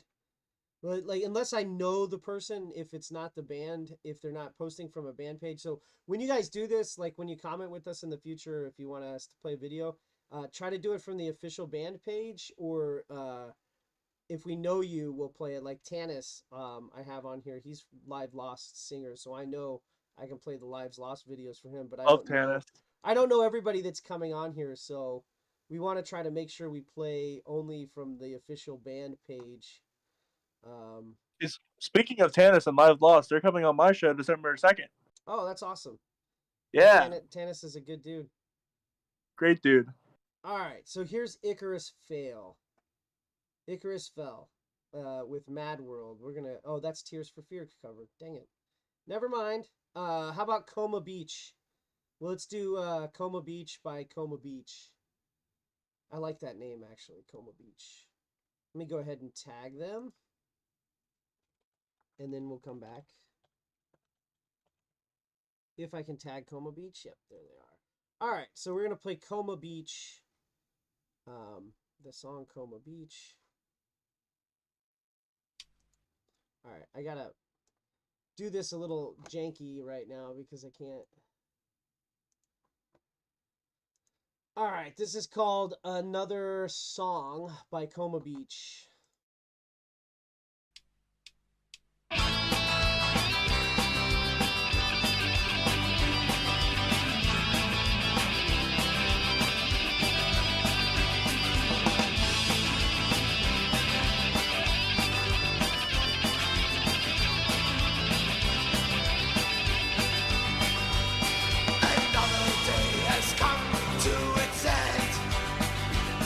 Another wish to have.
Hey, we're back. We got Josh from Burden of Guilt joining us because we're going to be interviewing him in a few minutes. But we wanted to give them some time. Corey and Josh are working on a project together, so wanted to give them some time to talk about that before we go into Josh's segment, the Burden of Guilt segment of today's marathon stream.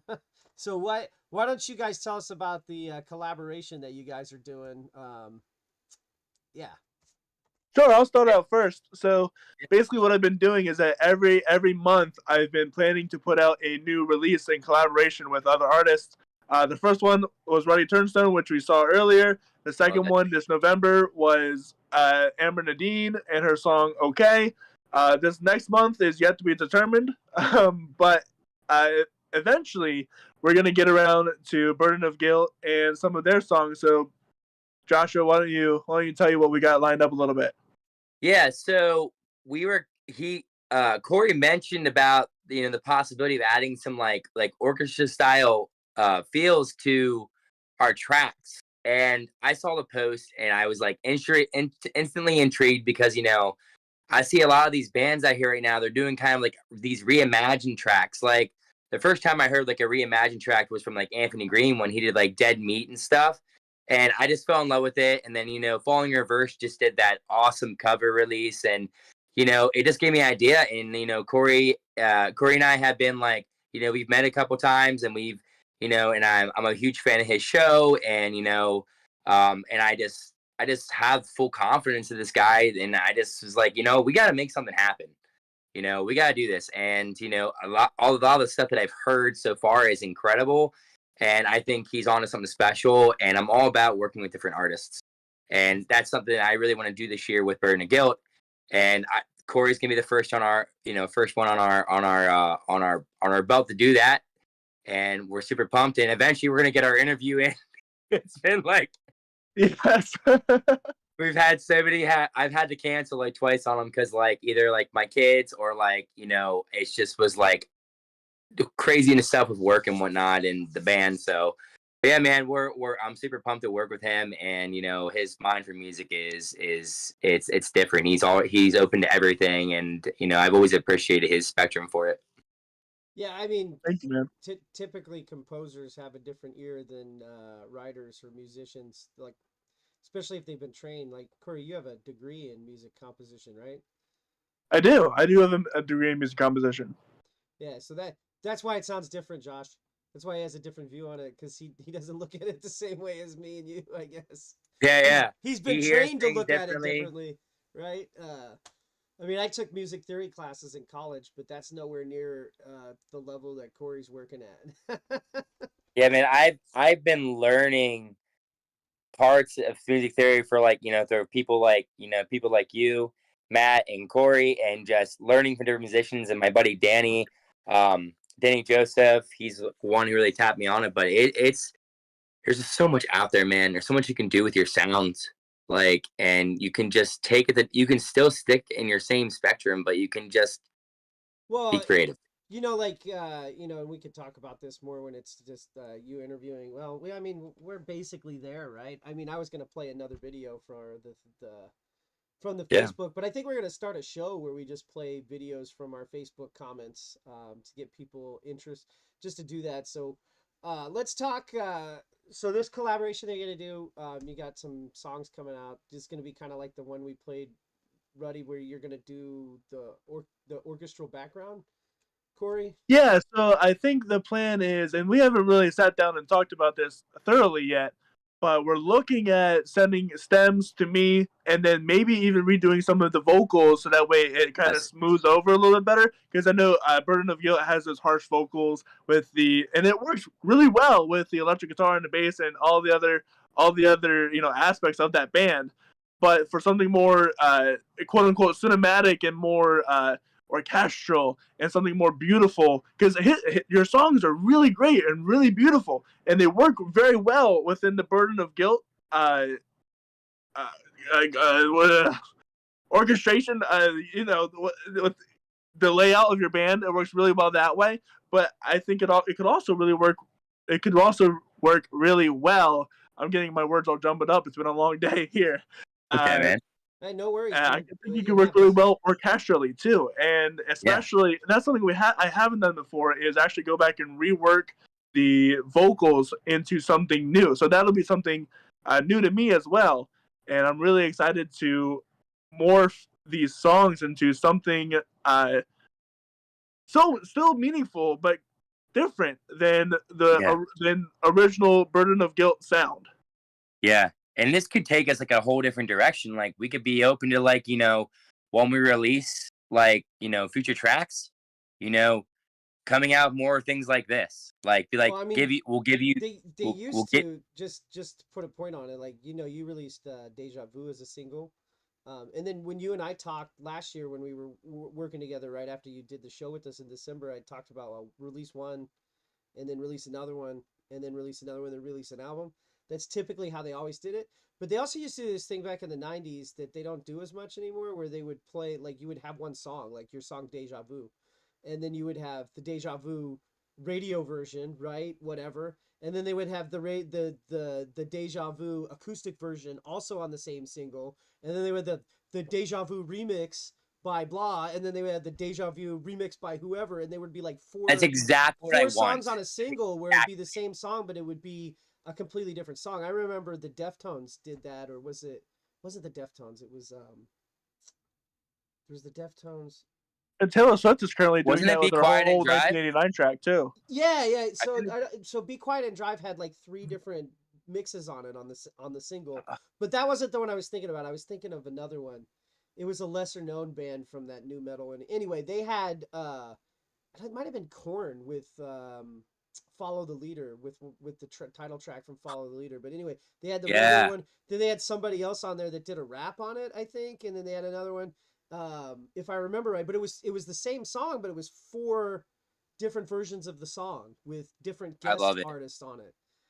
It had different guest artists on each one. So like, if you did something like that with one of your songs, where you had like Corey do a version, and then you like maybe had, a guitarist guest, or you had another singer guest to sing like a line, that would be cool, because then you can have the same song 4 different ways.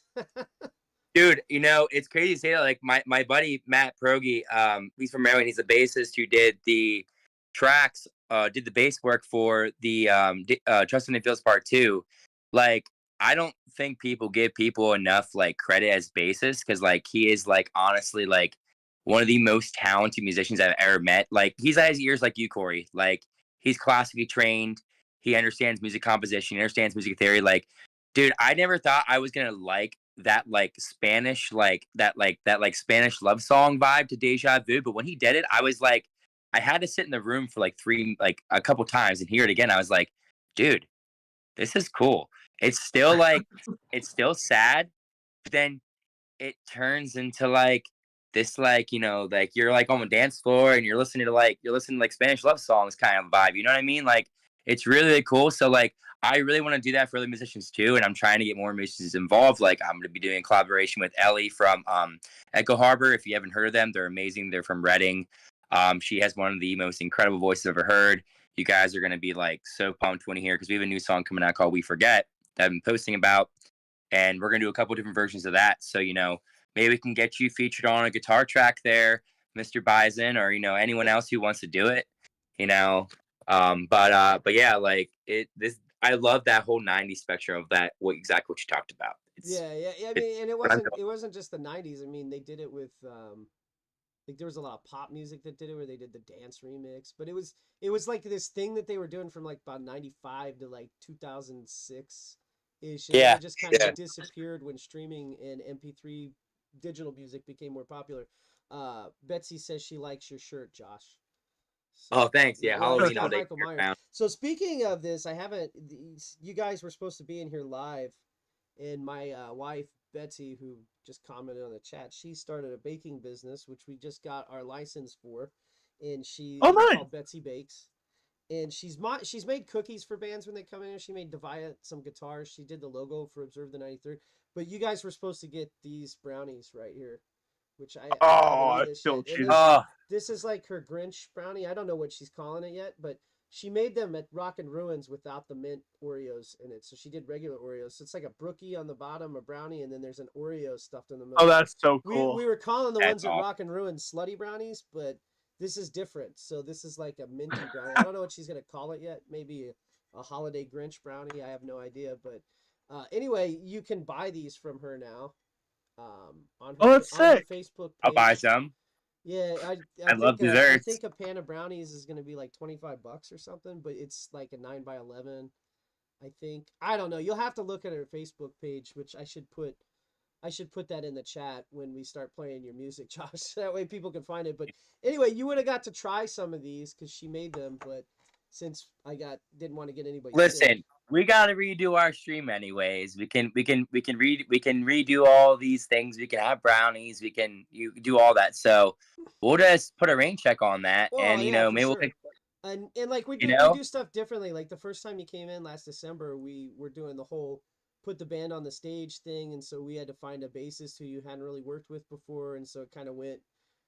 He was going through a lot that day, and Yeah, I yeah. think And I mean, it didn't work out the way that you wanted it to. That's why we haven't played many of the things back up. And then at that time, you were still playing in. Betsy says she can always make more brownies. Yes, you can, and you make very good Yes, brownies Betsy. very, very, very quickly. How much? All right, Betsy, why don't you put the link to your your business in the chat? Like, just get the link from Facebook and drop it in there, and then people can follow it. They can go and order brownies from you, and they can tell we'll you how follow to make it and we'll share Yeah. and we'll hype you up. So if you need and we'll brownies talk for about it. Thanksgiving or Christmas parties, we can make some.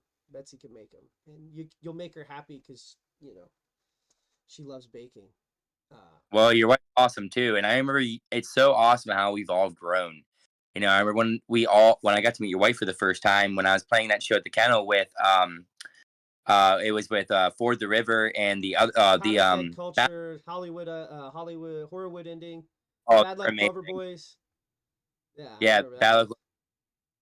I remember your wife was talking about, she had that business was at the beginning, and now she's got it full going. Like, I'm so proud of you guys. That's awesome. Yeah. Well, Like, we just got it licensed, so we're still starting it, but it took us a while to get all that taken care of because it takes a while to get a food license in Pennsylvania, which is weird because like it's literally just brownies.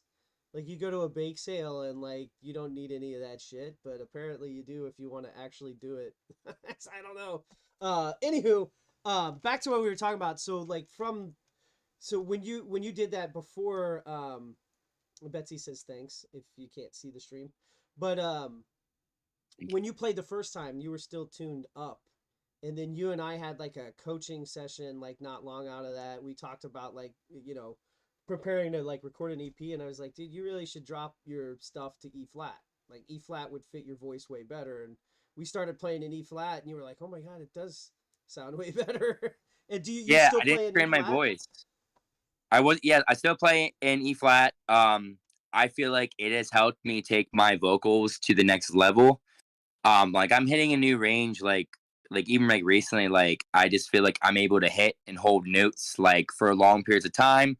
I'm even like, that we worked on like the growling and the screaming thing. Like I'm starting to be able, like I've been able to like do that like live and like not strain my voice and sound like this the next day. You know what I mean? Yeah. But it was like one of the most helpful things, and I honestly think it was like the the dividend of what made us take our next big steps in this project. And I'm so forever grateful for that, man. I really appreciate that time you did that day. I know we both were crazy, and I was working on getting married and stuff at that time and all that, and it was awesome. Like, dude, we don't get paid for this shit, so you got to take care of yourself and you got to take care of your mental health. If you're getting paid and it's a job, then it becomes a different thing that you got to worry about. Adds more stress to it. But like while you're not getting paid and it's not a job and you're just doing it for fun, for a hobby, or because you like to do it, like you don't make that stressful. Don't make that stressful by making it too difficult. But anyway, I do want to play some of your songs. We were talking about Deja Vu, so I would like to play that one.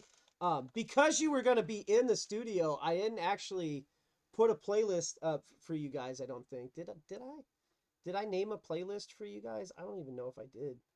I need to go look at my own damn schedule to figure that out. Let me see.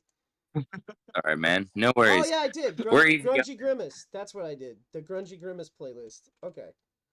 I thought I did, but anyway, a Grungy Grimmace. I came up with that name because Grimmace was like having his birthday or something whenever I started putting some of these playlists together.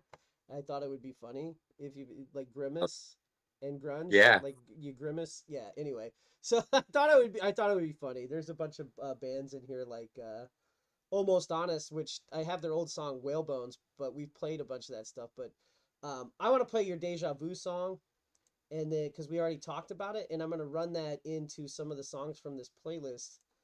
Some of them we've already played today, so I might have to skip around here. Oh yeah, You're good. definitely gonna play Home. By the way, huge shout out to you. Our streams, I want to let you guys know we are actually running up close to 10K on streams all time. A lot of it is because you're always playing us on the radio, and a big part of it, I always see it's in Lidditz, PA, and I see these streams coming all the time, and they're adding up, and like it's just crazy, dude. So thank you so much. I didn't know you could see. Well, actually, I did know because I used to like look at my Spotify all the time when I was doing it with under my Founding Father project, but I haven't done so much lately with looking at it. But I didn't know you could see that Lidditz was playing it the most. Yeah, you can see all the. By the way, we have fans in Ireland, and we have fans in Iceland. Yeah. Well, you gotta go up there. Do you got fans in Australia? Because that's someday. probably Paul. It's probably Paul. If you got people playing in Australia, it's probably Paul from Lost Dogs of Ultimo. Like he watches our show like every morning. It's like 10:30 at night in Australia when he's watching it. But he was on he was on the show this morning at 10:30. It was 2:30 in the morning in Australia. So that's amazing. Yeah, that's awesome. He's dedicated. He's got some good music too, so you should check out Lost Dogs of Ultimo. But I wanna get your music going up. So I'm gonna play Deja Vu right now, and then we'll play a couple songs from the Grungy Grimmace playlist, including Home by Cousin Ray and a few others. Yeah, Dr. D Committed, definitely, and Trust in the Feels. Dr. D, you're probably one of our top streamers, watchers too. So don't forget that, because you're the man, and you support DIY music and original music, probably more than anyone in the scene that I know of. From a purely watching with very little music knowledge, like how to play music. You know what I mean? Like you're a photographer, you know how to film music, and that's awesome. But you support everybody, and we thank you for being on the stream for reals. Yep. So anyway, let's listen to Deja Vu and a couple other songs, and then we'll come back and continue chatting with Burden of Guilt. And then I think Roby might be taking over the stream at 9. I meant to say something earlier, but I've got to jump off. We were going to do some stuff together from 9 to midnight, but I have to jump off early because the sickness is spreading within my household. And, I wanted to make sure I interviewed everybody. And with the last band going on, I think I'm going to be jumping off after this at 9 o'clock when we're done with Burden of Guilt. And then Roby will be taking over from his side. So he'll be taking over for the rest of the marathon. So I did want to say that too. I might also jump off now. It's been a pleasure. You got somewhere to be, right? So you probably need to jump off. It's been a pleasure being on the Row Bison's 1 year anniversary stream. Really excited for you guys. Really excited to work with you, Josh. Do you want to give out maybe a hint of what song it might be? We're looking at 3 Wishes. Okay. And we're also looking at the possibility of doing one for Don't Erase Me, which is becoming the like song that it's climbing the ladder, like it's going somewhere, dude, because the message behind it is so powerful with all this craziness going on in the world. We were talking about mental health earlier, and taking care of ourselves. The story behind that song is so important to me. So why don't we do this? I'll play Deja Vu. We'll play Cousin Ray. home. I'll play another song. I forget what I put in the queue already. I just put the queue up, so that was nice of me to forget. Oh, Sway by Generation Lost, and then Love Joe by Suspicion of Guilt, which is funny because you're Burden of Guilt and their Suspicion of Guilt. Have you met Zach Hurst at all in any of your travels? Yeah, You guys didn't collaborate, right? You're not. He's Sog and you're Bog. Like it's BOG. Yeah, you're BOG and he's SOG. Like you didn't collaborate to try to get that. I want to know the meaning behind where he got his name, because I mean, I'm just curious because I think it's kind of cool. And maybe down the road, him and I will do a collaboration. That'd be really cool. It's like, hey, this is Burden of Guilt and Suspicion of Guilt. Well, yes. So those are they're both legal terms, right? But Suspicion of Guilt is like not as legal as Burden of Guilt is like when you have to prove, like that's the burden of proof to guilt. Burden of Guilt. I don't know. So I could be just like actually the meaning behind. I'll tell if you want to play that song. I can tell the show like the meaning behind how actually Burden of Guilt got the name came up. We'll do that. So let me play through these 3 songs and then we'll come back, and I'll play Erase Me before we come back. So I'll play those 3 songs that aren't Burden of Guilt, and then we'll play Erase Me by Burden of Guilt, and then we'll come back into the. I'm gonna head out for the meantime. Thanks See you guys. for joining us. Really appreciate you being here and hanging with us. I'm sure we'll be doing more with you this coming year. I would love to. And congrats on moving into your new space that we were talking about earlier. I know you're not announcing that yet, so we'll just keep that under wraps. But we'll talk soon, man. Take care. We'll talk soon. Absolutely. See you guys. Yeah, dude. Can't wait. All right, let's get that going up. Thanks, Corey, again. How do I gotta press play. All right, press and play. All right, it's playing right now.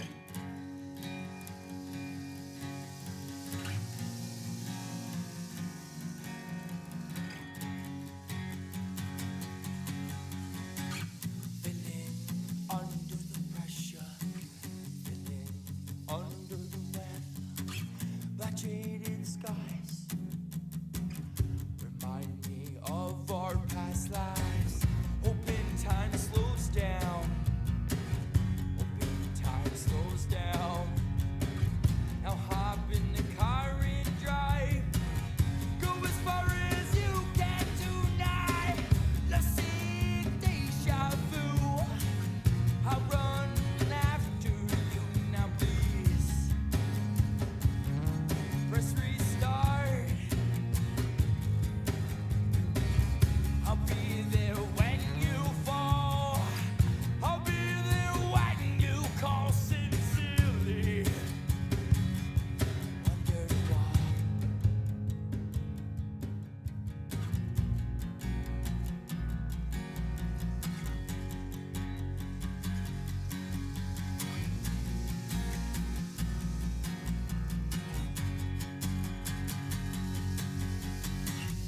Underwater. Run as fast you can. Go ahead and find your man.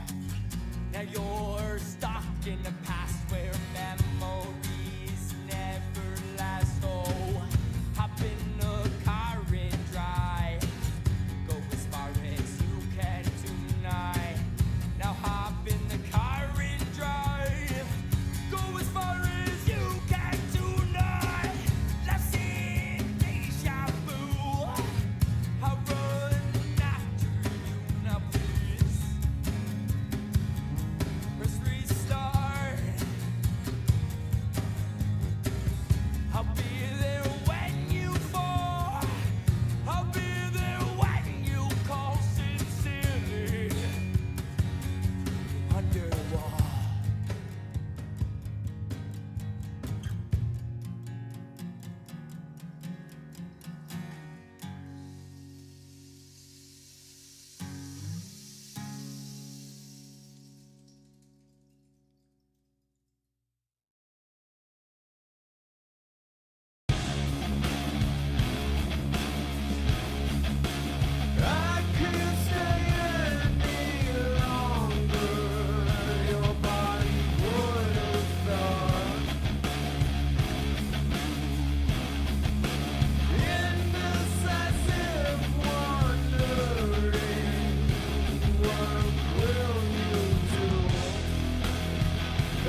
sparks of love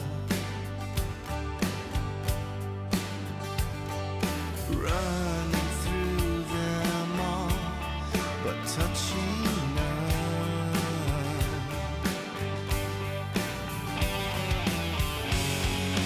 I'm not doing this for me, can't you believe?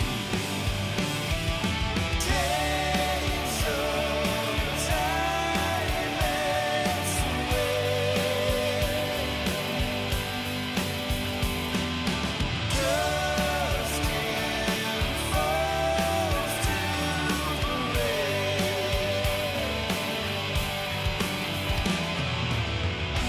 No need to plead, no time for me. Just another dead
down by the water, where I found my degree in soulless. I prayed and followed. Now it's time for a change, so focus. No, but I could tell you what happened. What happened? Perhaps the truth will set us free. Yeah, because I'll be looking now, always looking now. Are you ready, but yeah, you know this.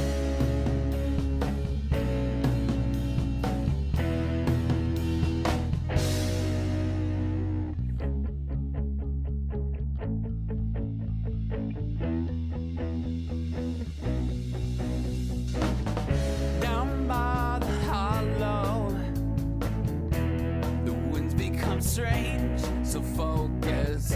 No words to follow.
Give me fix this gaping hole.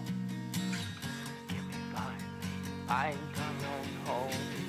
Give me finally find our own home. Give me fix these gaping holes. Give me finally find our own home. Find our home. Remember me. Don't erase me. Remember me. Don't erase me.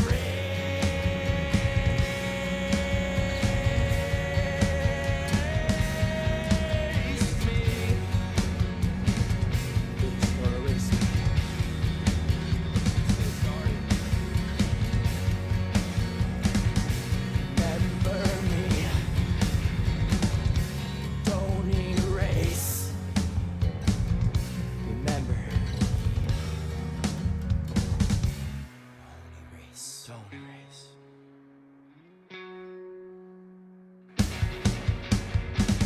Remember me. Don't erase me.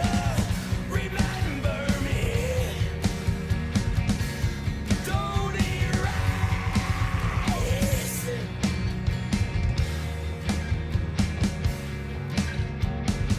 So forget about me.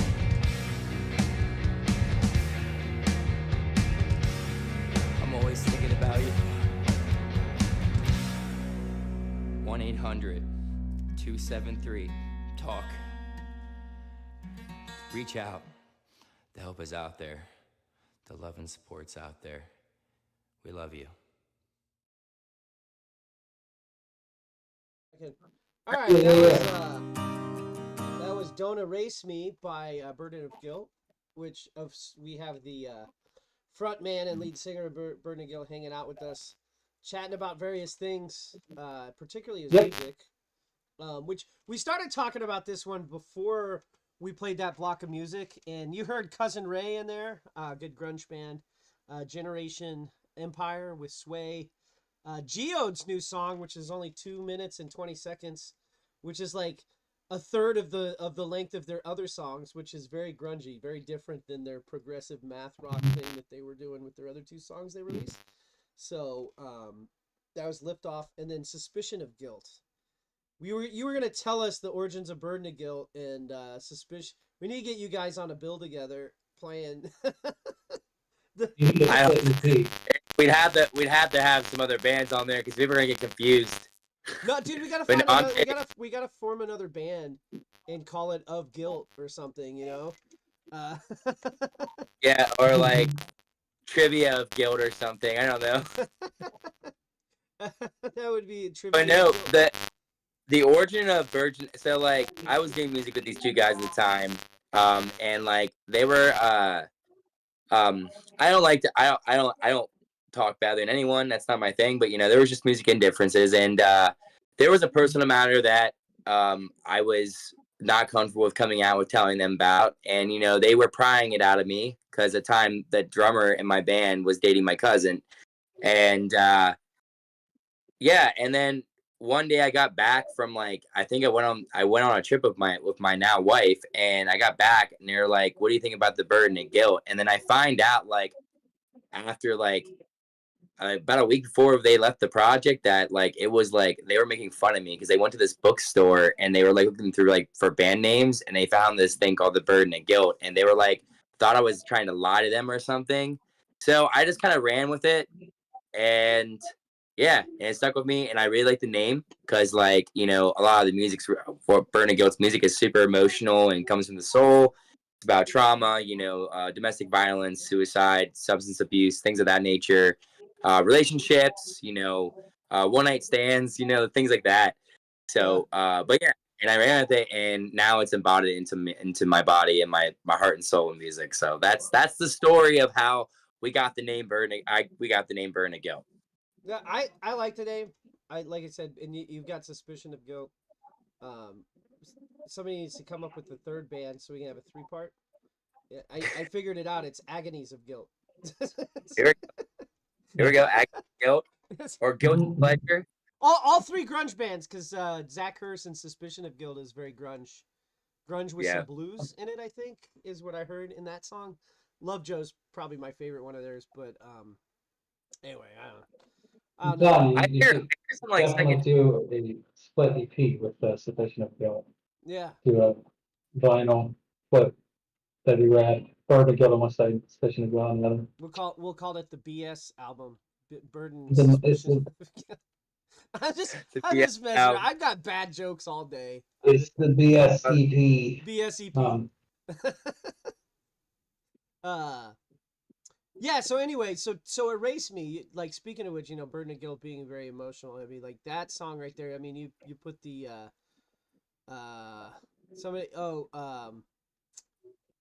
Ganic Torg, I don't know who that is, said we try not to talk about them. I'm not sure who they That's were. my best friend. That's Christian. Oh, okay, that's Christian. Yeah. Hello, Christian. Yeah. He says he thinks he was watching a stream about a year ago, and I think you were watching them play around a year ago. It was what, like December 9th or something, December 8th. So not quite a year yet, but close. But anyway, sorry for the distract there, but like, so Erase Me is clearly about suicide and mental health. Like, the end of the song is the suicide hotline phone number. So yes. I don't know what you want to talk about regarding that song. Yeah, so the song actually, when we were down in New York in Staten Island, shout out to Amplitude Records and Joey, who recorded our first EP. We went down there. Cabal Brand came down with us. Chad came down with us, and he brought a friend with him, and she wrote a story about. She told me a story about her son, and I promised her, like, and she went into detail on it, and I said after we had that conversation, how she, like, just kind of opened up to me and went in detail about her son and what she went through. I told her, I was like, I promise you, I'm gonna write you the best song I've ever written, and I'm gonna write you a song about you and your son. So the story tells about this woman and her son that are battling through, you know, they're drifting apart because of her son's addiction, and until the end where he finally takes his own life. That's when the, you know, the whole, like, the slow part comes down where, you know, can we fix these gaping holes? You know, can we finally find our own home? You know, that's kind of where, you know, that's like kind of like his suicide note in a sense. But that's what it's about, and it's a story about that, and that it's a very, very common trait that happens with suicide. You know, that breach happens. You know, behaviors start to occur, and you know, and I want to write something about it, and that's what I did. Yeah, and it's a good song. I like that one a lot. I like Three Wishes too, which we're gonna play that one here in a little bit. But I don't have a lot of experience in that side of it with people who have struggled with, like, suicide, and nobody's ever, you know, done that. But I have family members who had close friends who have passed away because of that, and it's a challenge. And I think the more we get the stigma away from, like, mental health, and not just like depression, not just like suicide, but like things like, you know, manic, like being manic, like being up and then down, like any kind of mental health thing, because everybody's got something. And 20 years ago, or our parents or the generation before us used to just, like, either drown it in alcohol or cocaine or some other thing and forget about it, right? Yeah. We were talking about that when we were talking about the difference between alt country and traditional country. I mean, it's the more we start talking about these things, the more they become normalized, and they become less like there's something wrong with that person, right?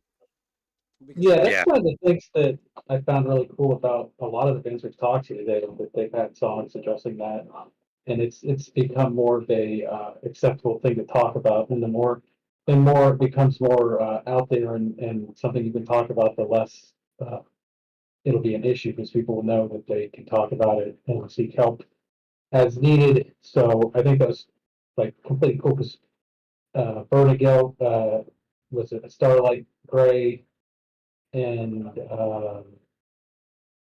I can't remember the other one specifically mentioned it. But well, we were talking about Autumn Sky Hall's interview, because we played her video from the comments.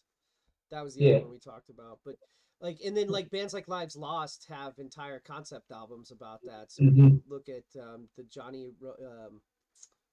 is it called Johnny? Their newest album, is it called Johnny Romeo? The whole album?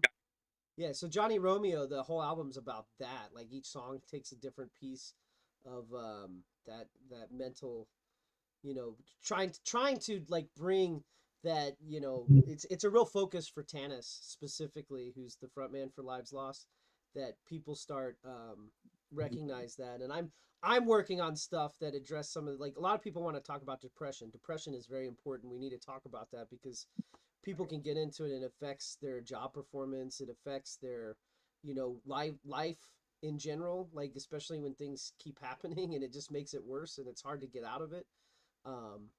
And like people just think, oh, just cheer up. It doesn't always work like that, unfortunately, It's not. there's a very big misunderstanding about it because nobody's talked about it for 20 years. Yeah, no doubt. Like I tell you what, man. Like, I battle a lot of that stuff too, and like I'm very grateful for my wife. My wife puts up with me and stuff. But I have my days too, and we all have our days.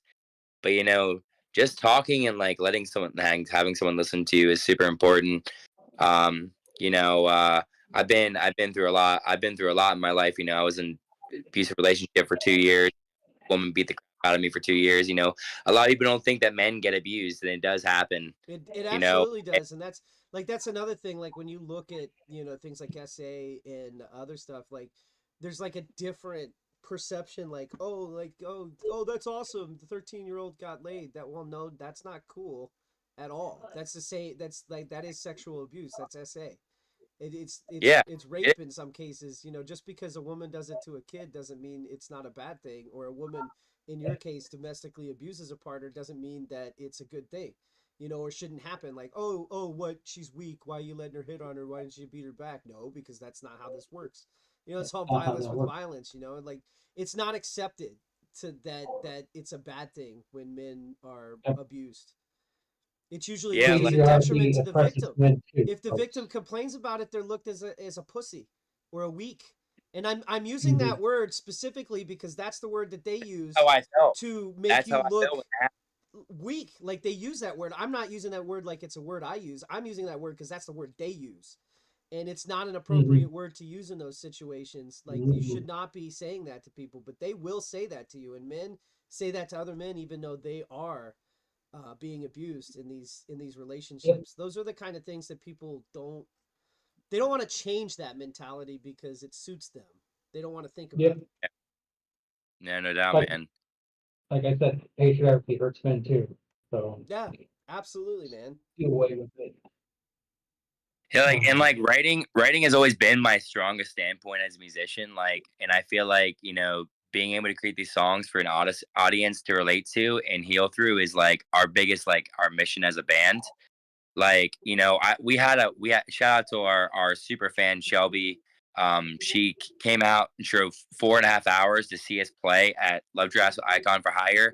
Like, when she walked in the room and like the first thing she did, she didn't even say a word. She just like hugged us. Like, we knew, like, she was like, I'm finally meeting these people that like their songs like helped me through like all these horrible times I went through. I'm not gonna release all of her personal stuff, but she's been through a lot too. But like, it's awesome when you get that sense of clarity when, like, especially when like you didn't even know you had a fan that was 4.5 hours away, like Dakota, you know what I mean? And then she finally was able to like kind of like talk to you and spend time with you and like reach out to you, and then you see a difference in her like weeks and weeks after. Like, you see her like getting healthier, and she's back in school now. Like, it's just so cool, dude. And I think there's always a light at the end of the tunnel, bro.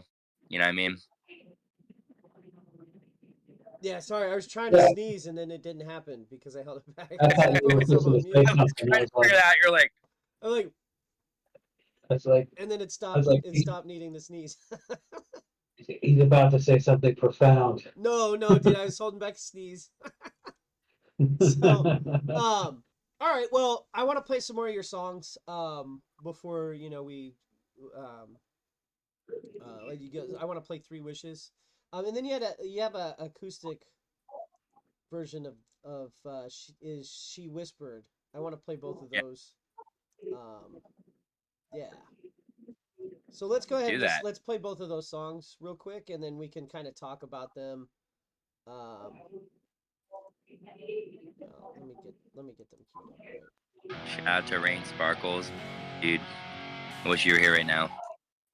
Yeah, she played with you when you came in last year. So, She, you know, this project without her, she brings it to life in a different level. Well, she's in the chat, I think, or was in the chat. She was in the chat this morning too, so we appreciate her. She watches in the morning show too, pretty frequently. We have her in there. So anyway, let's get 3 Wishes on. That's coming up right now, and then we're gonna play She Whispered as well after that, and then we'll come back in and chat with Josh a little bit more. See you soon.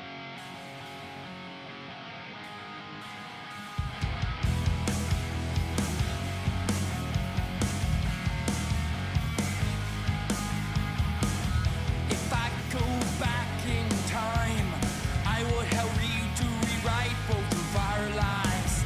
And finally write you that perfect song, that perfect melody that makes you feel like you belong. Gonna drive you mad, gonna drive you crazy, gonna drive you insane.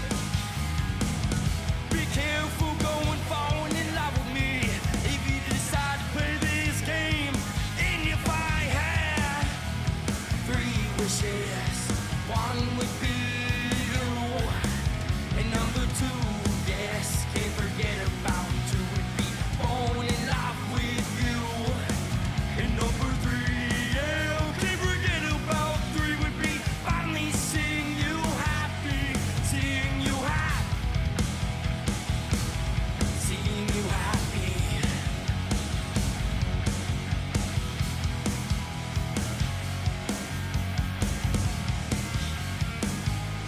Seeing you happy.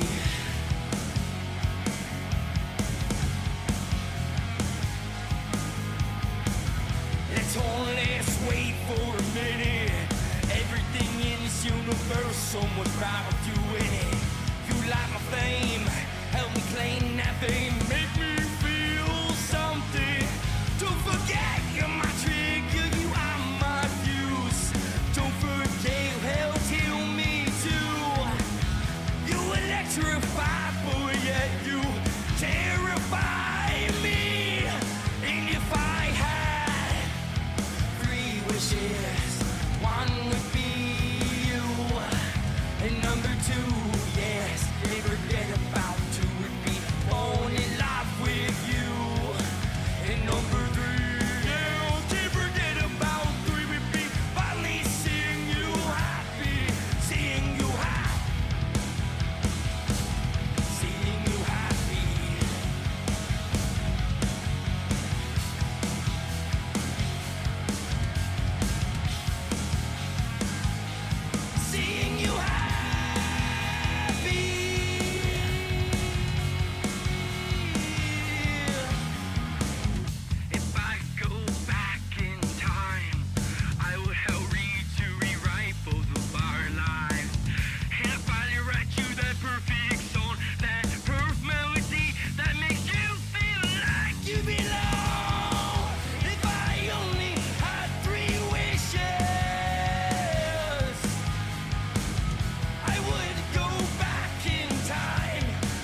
mad at the world, she's mad at the world. Her anxious tendencies take over her whole world. When I try to reach over and grab your hand, you make me feel like I'm the imaginary man. She whispered in my ear, it's okay to be afraid of the dark. She whispered in my ear, it's okay, you can cry on my shoulder. She said it's gonna be okay. I say it's gonna be alright, but listen back and watch the world burn tonight. Watch the world burn.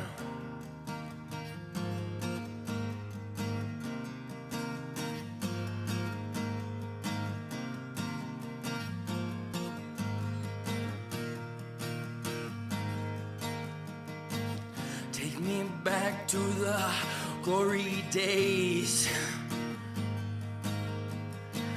Driving down the interstate with a lion's head in my hand. Blaring brand new, just to reminisce in our youth.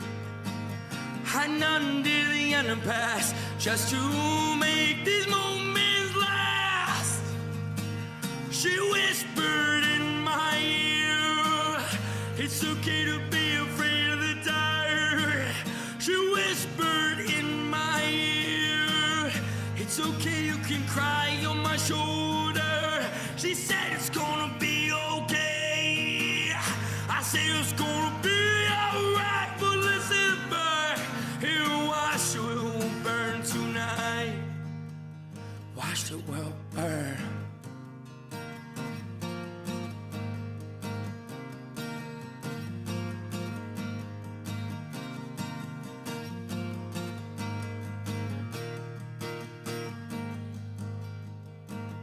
We're not getting any older, we're just getting younger.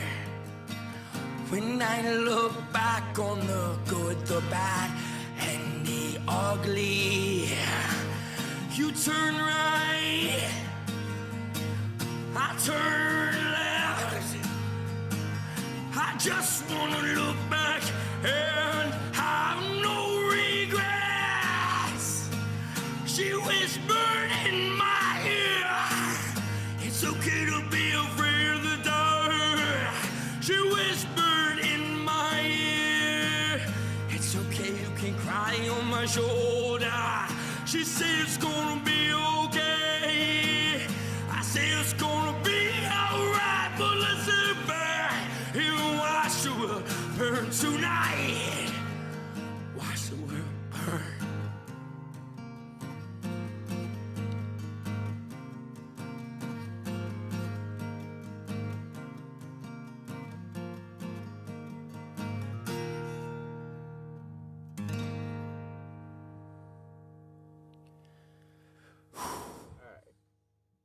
So that was She Whispered by Burden of Guilt. Before that, we played Three Wishes. So we were just talking about grunge in general, why we were listening to the music, and how grunge brought in like the ability to talk about negative feelings in a way that resonated with people. And you know, I put Grungey Grimmace as I put you in the Grungey Grimmace playlist with other bands. Because I feel like you empower like some modern day grunge. Thank you, man. I hope that's what you were going for. Yeah, no, that's exactly what we're going for, you know? And like, you know, like grunge with like tendencies of like emo and indie, and like we're trying to do more like Midwest emo stuff too, which is like probably one of my favorite genres in the world right now. I mean, the stuff these guys are doing is incredible. But yeah, man, like we're talking about how like, emo and grunge aren't that far apart in terms of like how you get the styles of play, and then also, you know, lyric meaning and symbolism and just the expression and the, you know, and the fashion sense of stuff. It's all powerful, man. It's honestly, it's the genre when I picked doing this project was like it was the only way I felt like I could go and truly like make this happen. And I feel like people are like grunge is dead. Like grunge is not dead, dude. They're Grunge you know isn't dead. It changed forms to like emo in the mid 2000s. And this is just my opinion. I'm not by any means a music expert, and maybe you should take my opinion for a grain of salt, especially if you really like emo, because I liked a lot of bands in emo, like The Used and My Chemical Romance and some of the other ones, but I wasn't like an emo diehard. So just Real Estate. All right, have you ever listened to them? Yeah, Sunny Day Real Estate's pretty awesome too. Like, but you know, I wasn't much into Dashboard Confessionals, so there was like some areas I wasn't really into. But like at the same time, like when you look at like grunge and you look at emo, and like they were really trying to play the same emotions. They were doing the same kind of things. It was just different, right? So like every decade, you have these different styles of music that are expressing different emotions, and they're related. So grunge never died, you know. Boom bap never died. It just changed forms. Like it went from being boom bap to like different forms of rap, like maybe gangster rap or whatever, hip hop. It just changed. It just keeps changing forms. So hear me out, because I gotta tell the story because I think it's funny. You're talking about the similarities between so if grunge you got a story that goes and somewhere, emo. let's go. Yeah, well, I don't know if it goes somewhere, but it's a great story. So me and the missus are sitting on the couch one day, and I'm talking about Smashing Pumpkins because they're a huge part of growing up, you know. And she just looks at me, and she goes, "Smashing Pumpkins is just an emo band," and I'm like, "Well, no. Well, I can't tell you you're wrong. I mean." No, you can't. No, you're right, dude. I can't. You're not wrong. That's a perfect example. I want to tell you you're wrong, but you're not. And so from that point on, I just every time I want to ruffle somebody's feathers, I'm like, you know, if you really think about it, Smashing Pumpkins is the OG Midwest emo band. Yeah, I would totally agree with that. I would totally agree with that. And like and Alice in Chains too, man. Like you look at what they talk about in their music, what they sing about, it's not that far from what you hear in emo from the mid 2000s. And like you've got to express these emotions somehow in music, and they keep getting expressed differently. In the 80s, if you go back to the 80s, we were talking about like the rock music at that time being all about party and hype, right? Like you had Motley Crue and those other ones playing it, but if you go outside of the rock music, you had bands like The Cure and Boy George and like, you know, all these other like George Michael, like a lot of them were singing emo music back then. So if you just keep dragging it back farther and farther, you're going to see every decade there's like a genre of music that is expressing the emo feelings. You know what I mean? They're expressing those, and they just change, and they call it something different because now the expression includes distorted guitars, or whereas before it didn't. You know, they called that emo back then new wave, I think. Maybe I'm not as well versed in my 80s because I was a child when that music was popular. So yeah, like even too, like you look at the band like American Football, like their first album, like probably like the most iconic emo album like ever, like or Midwest emo album ever. But like what they did, like, and even like when you look like even when I look at it, like they even start like they even like branched off and did like math rock, and there's so many different influences that go through that whole spectrum too, and how it evolves. But like that whole genre too, like you hear all these technical like foundations, but there's so much rawness to it, and I love when music is purely raw. And like it's not like all hyped up with like backtracks and stuff all the time, you know. And I have so much respect for music like that. But like when you can truly see and hear the rawness and the emotion, and like, you know, you're focusing more on the lyrics and the vocals and the drums and stuff, it brings so much more out of the sound, you know. You don't have to have so much technicality in a sense to make, you know, beautiful music and art. But yeah, that's just my piece of sense on it too. Like I this whole topic is awesome. I haven't ever been on to talk about this type of stuff with like many people. yeah, Talking with you guys. I don't know. makes me I haven't talked about this stuff much with anybody either because like I don't.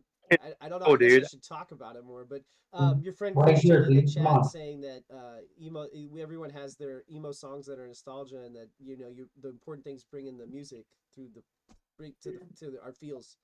And I mean, like you just keep going back to like the original punk movement in the 70s, like with the Ramones, the Sex Pistols, and all of them. I mean, we were talking about it earlier with the Misos. It was like a rock and roll thing, right? It was a movement from rock and roll, but rock and roll at that time, rock and roll or rockabilly and rock and roll, like 50s and 60s rock and roll and Beatles and stuff, they weren't really, addressing those negative emotions. And so the punk bands were like, well, they ain't addressing the negative emotions, but I will. But they took those chord structures from that rock and roll and that rockabilly. They put some distortion on it. They put their anger behind it. They put their sadness and their trouble into that sound, and it created a different genre. It created punk music. But then punk decided it wasn't going to be as angry anymore, and we got bands like A Simple Plan, which still sung about like tough emotions, but they also put it on top of songs like bands like Good Charlotte, which became like this feel good, friendly pop punk music, right? So Meshed like humor and sadness and activity and meshed it and made it into like a generation of love and music. Like that new song I do one more time is like literally how a band should go out. You know what I mean? Like in terms of like recording, like they set the tone for that with them. Yeah. Like that song is so powerful, dude. Like the whole part where it's like we're talking about like it took a sickness and falling out of a plane. Like they're talking about like Mark Hoppus's like having cancer. Then people don't realize, like people forget, but Travis Barker literally was in a plane crash and he survived. Like, yeah, and and that's kind of tough it's because a lot of his tour mates did not survive that crash. I remember when that happened, and I was like shocked that he had lived too, because that was tough. And I wasn't the biggest Blink 182 fan. I always laughed at their "Take Off Your Pants and Jacket" just because of the name. that was really it. And I didn't even get the pun until like 10 years after the album came out, and somebody explained it to me, and I was like, oh, now I get it. So that band, like, I feel like Tom needs to go back and give us another Boxcar Racer album. Yeah, Boxcar Racer is a freaking that is a great album. That's like probably one of the top. I like Boxcar Racer actually better than Blink 182, but I actually do too. One of my favorite bands ever. I think having Matt Scuba on that from Alkaline Trio, also like I love Alkaline Trio. I feel it. He was a Boxcar Racer. He filled in for Tom. But dude, like Letters to God is like one of my favorite songs. How about that there Plus 44? Huge fan of Plus 44. We're going to talk about side projects. Dude, Isn't by Plus 34 is also like one of my favorite songs ever. I think Mark Hoppus is a great songwriter.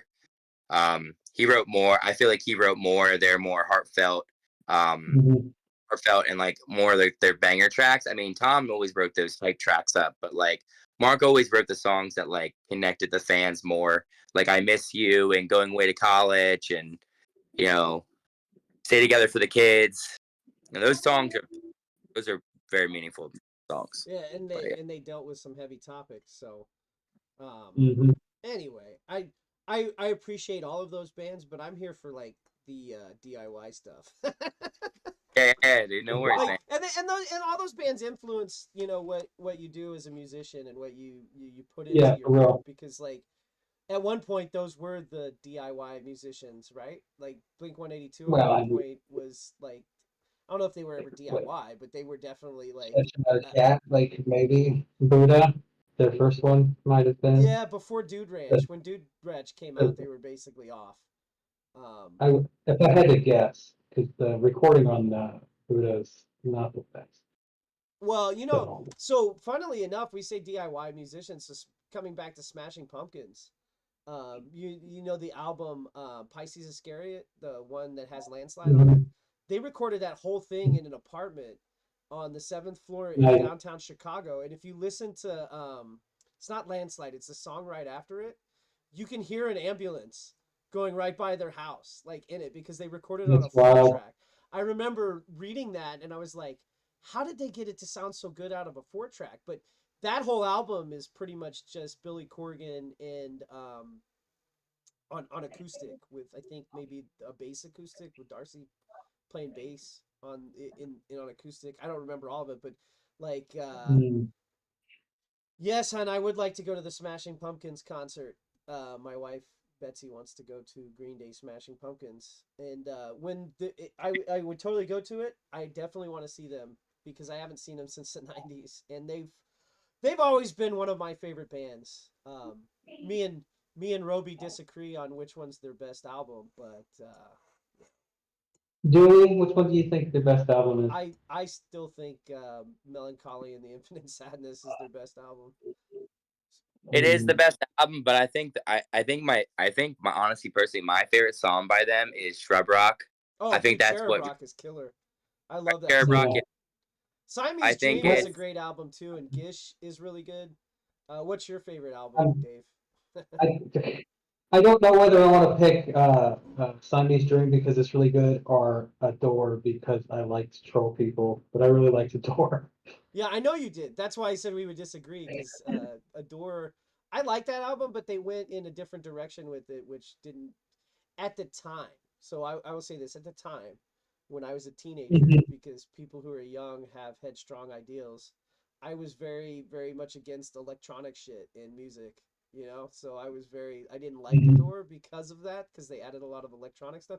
Like now going back and listen to it, I actually listened to it about a year ago when Smashing Pumpkins released a new album, I think. And anytime one of the bands I used to listen to releases a new album and I find out about it, which isn't immediately after it comes out, I go back and listen to the stuff.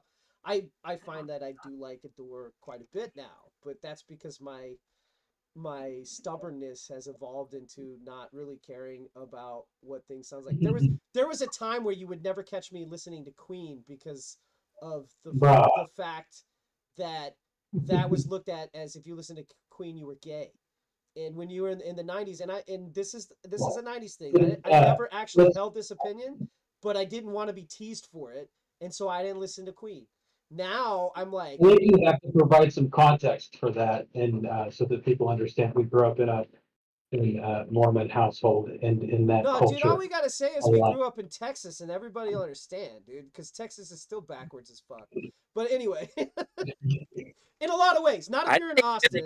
Like the modern day vampire, like he literally is. Like he's a vampire. At least he was. Like I see him now. Like he's dressed. Who are we talking about? Sorry, I missed it. Oh, Smashing Pumpkins. I'm just saying, Billy like, Corgan. Yeah.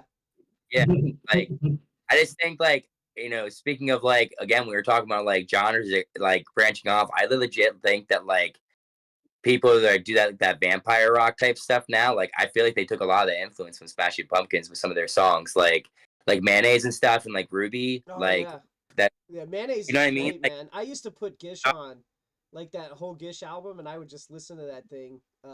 You know, it was a great album, honestly. Like, I don't know. Anyway, what I was trying to get at when I was saying those things is like there was when you're younger you have preconceived notions and then the desire to be liked by people, and as you get older that stops mattering as much. It does. Because you realize like the people that I used to think were like that would pick on me and shit, maybe I didn't need to be their friends. Yeah. Well, suck anyways. Yeah, they suck. You know, as like people used to try to tell me how I played my guitar. I'm like, you know, and I used to care about it. And then after I found my style of play, I said one day, actually, it was actually a HVAC show with Effigy Entertainment. Like Mikey from Dragon Fruit said, "How do you play your guitar like that? Like it's awesome." And I go, one day, I just stopped caring about what those people said and just said, F it, you know, like, you know, I'm just going to do what I want to do. Well, how how do you play your guitar? Because I guess I don't know what the difference is. I don't know. I do a lot of finger picking with my pick, and I do a lot of like 2-2-4 and like 3-3 and like 3-3. I don't know, and just I'm all over the place. I just play what sounds good, essentially. Yeah. So, you know, in my head, I think it's gonna appeal to the audience. So. I think I know what you're getting at, but anyway, you don't have a guitar to show us how you play. So if you were here in the studio, you would. So maybe next time when when we get you back on the show in the studio, we can do that. But we're coming up on 9 o'clock. I do have to jump. I don't want to abandon the stream, but with the kids getting sick now, it's kind of like I gotta help out. So. Yeah, dude. Yeah. Hey, let me fire up my stuff, and then we'll. Yeah, so we're gonna to the chat, we're gonna have to cut the stream briefly while Roby takes over. It'll only probably be like 30 seconds to a minute because he's gonna bring it up and he's gonna take over and stream as long as he can. I think we've got 3 hours left planned, and I'll be watching and chatting in the comments, like checking everything out. But I won't be on the stream, so I'll be listening. Just yeah. The schedule's going to be a little different than we announced because we're not going to do the year in review and then probably not the live performances stuff because I wasn't expecting to do that, and it's all on the cloud and not on my computer, so I'm not going to bother trying. Which I should have downloaded it, but like sicknesses, man, I don't know if I got COVID or what, but it's not a good thing. Whatever I had, so. You downloaded it ain't going to do me a lick of good because it'd be playing it from here and not there. So that's right. But we will plan on doing something similar, maybe not as long as the stream at the end of the year, maybe around New Year's. I'm working on some stuff to try to get something put together. Just like this thing came together a lot quicker and more hastily than I would have liked. So yeah, we kind of did this on a spur of the moment, and I think next time maybe we won't do that. Oh, I was gonna say next year's gonna be a jam and a half. I promise you that. I'm gonna be planning way out in advance. I was gonna say maybe like for after today. I mean, like I think the stream was very successful, and also I want to say congratulations, Matt. Like you're awesome, dude. The 1 year, it's incredible. But I was gonna say maybe if you have the time, maybe we do like a live stream show with some of the bands, like we'll come back and play, or if you want us to come back. Oh yeah, man, we'll figure it out. I'm gonna have Dragon Fruit on the second. I haven't filled out any other. Like it gets tough this time of year because of the holidays and stuff to run streams or have bands in, which is why when we first started, I only had Void Hidden on the 19th, and then we had you come in on the 9th, and then we didn't do anything again until January when Powder Keg Culture came on. So there was very few live performances when we first started. So really our true 1 year is now because that's when I started, but really we didn't start going like at a steady pace until January. So we'll follow up then for sure. I'm planning on trying to get something together for that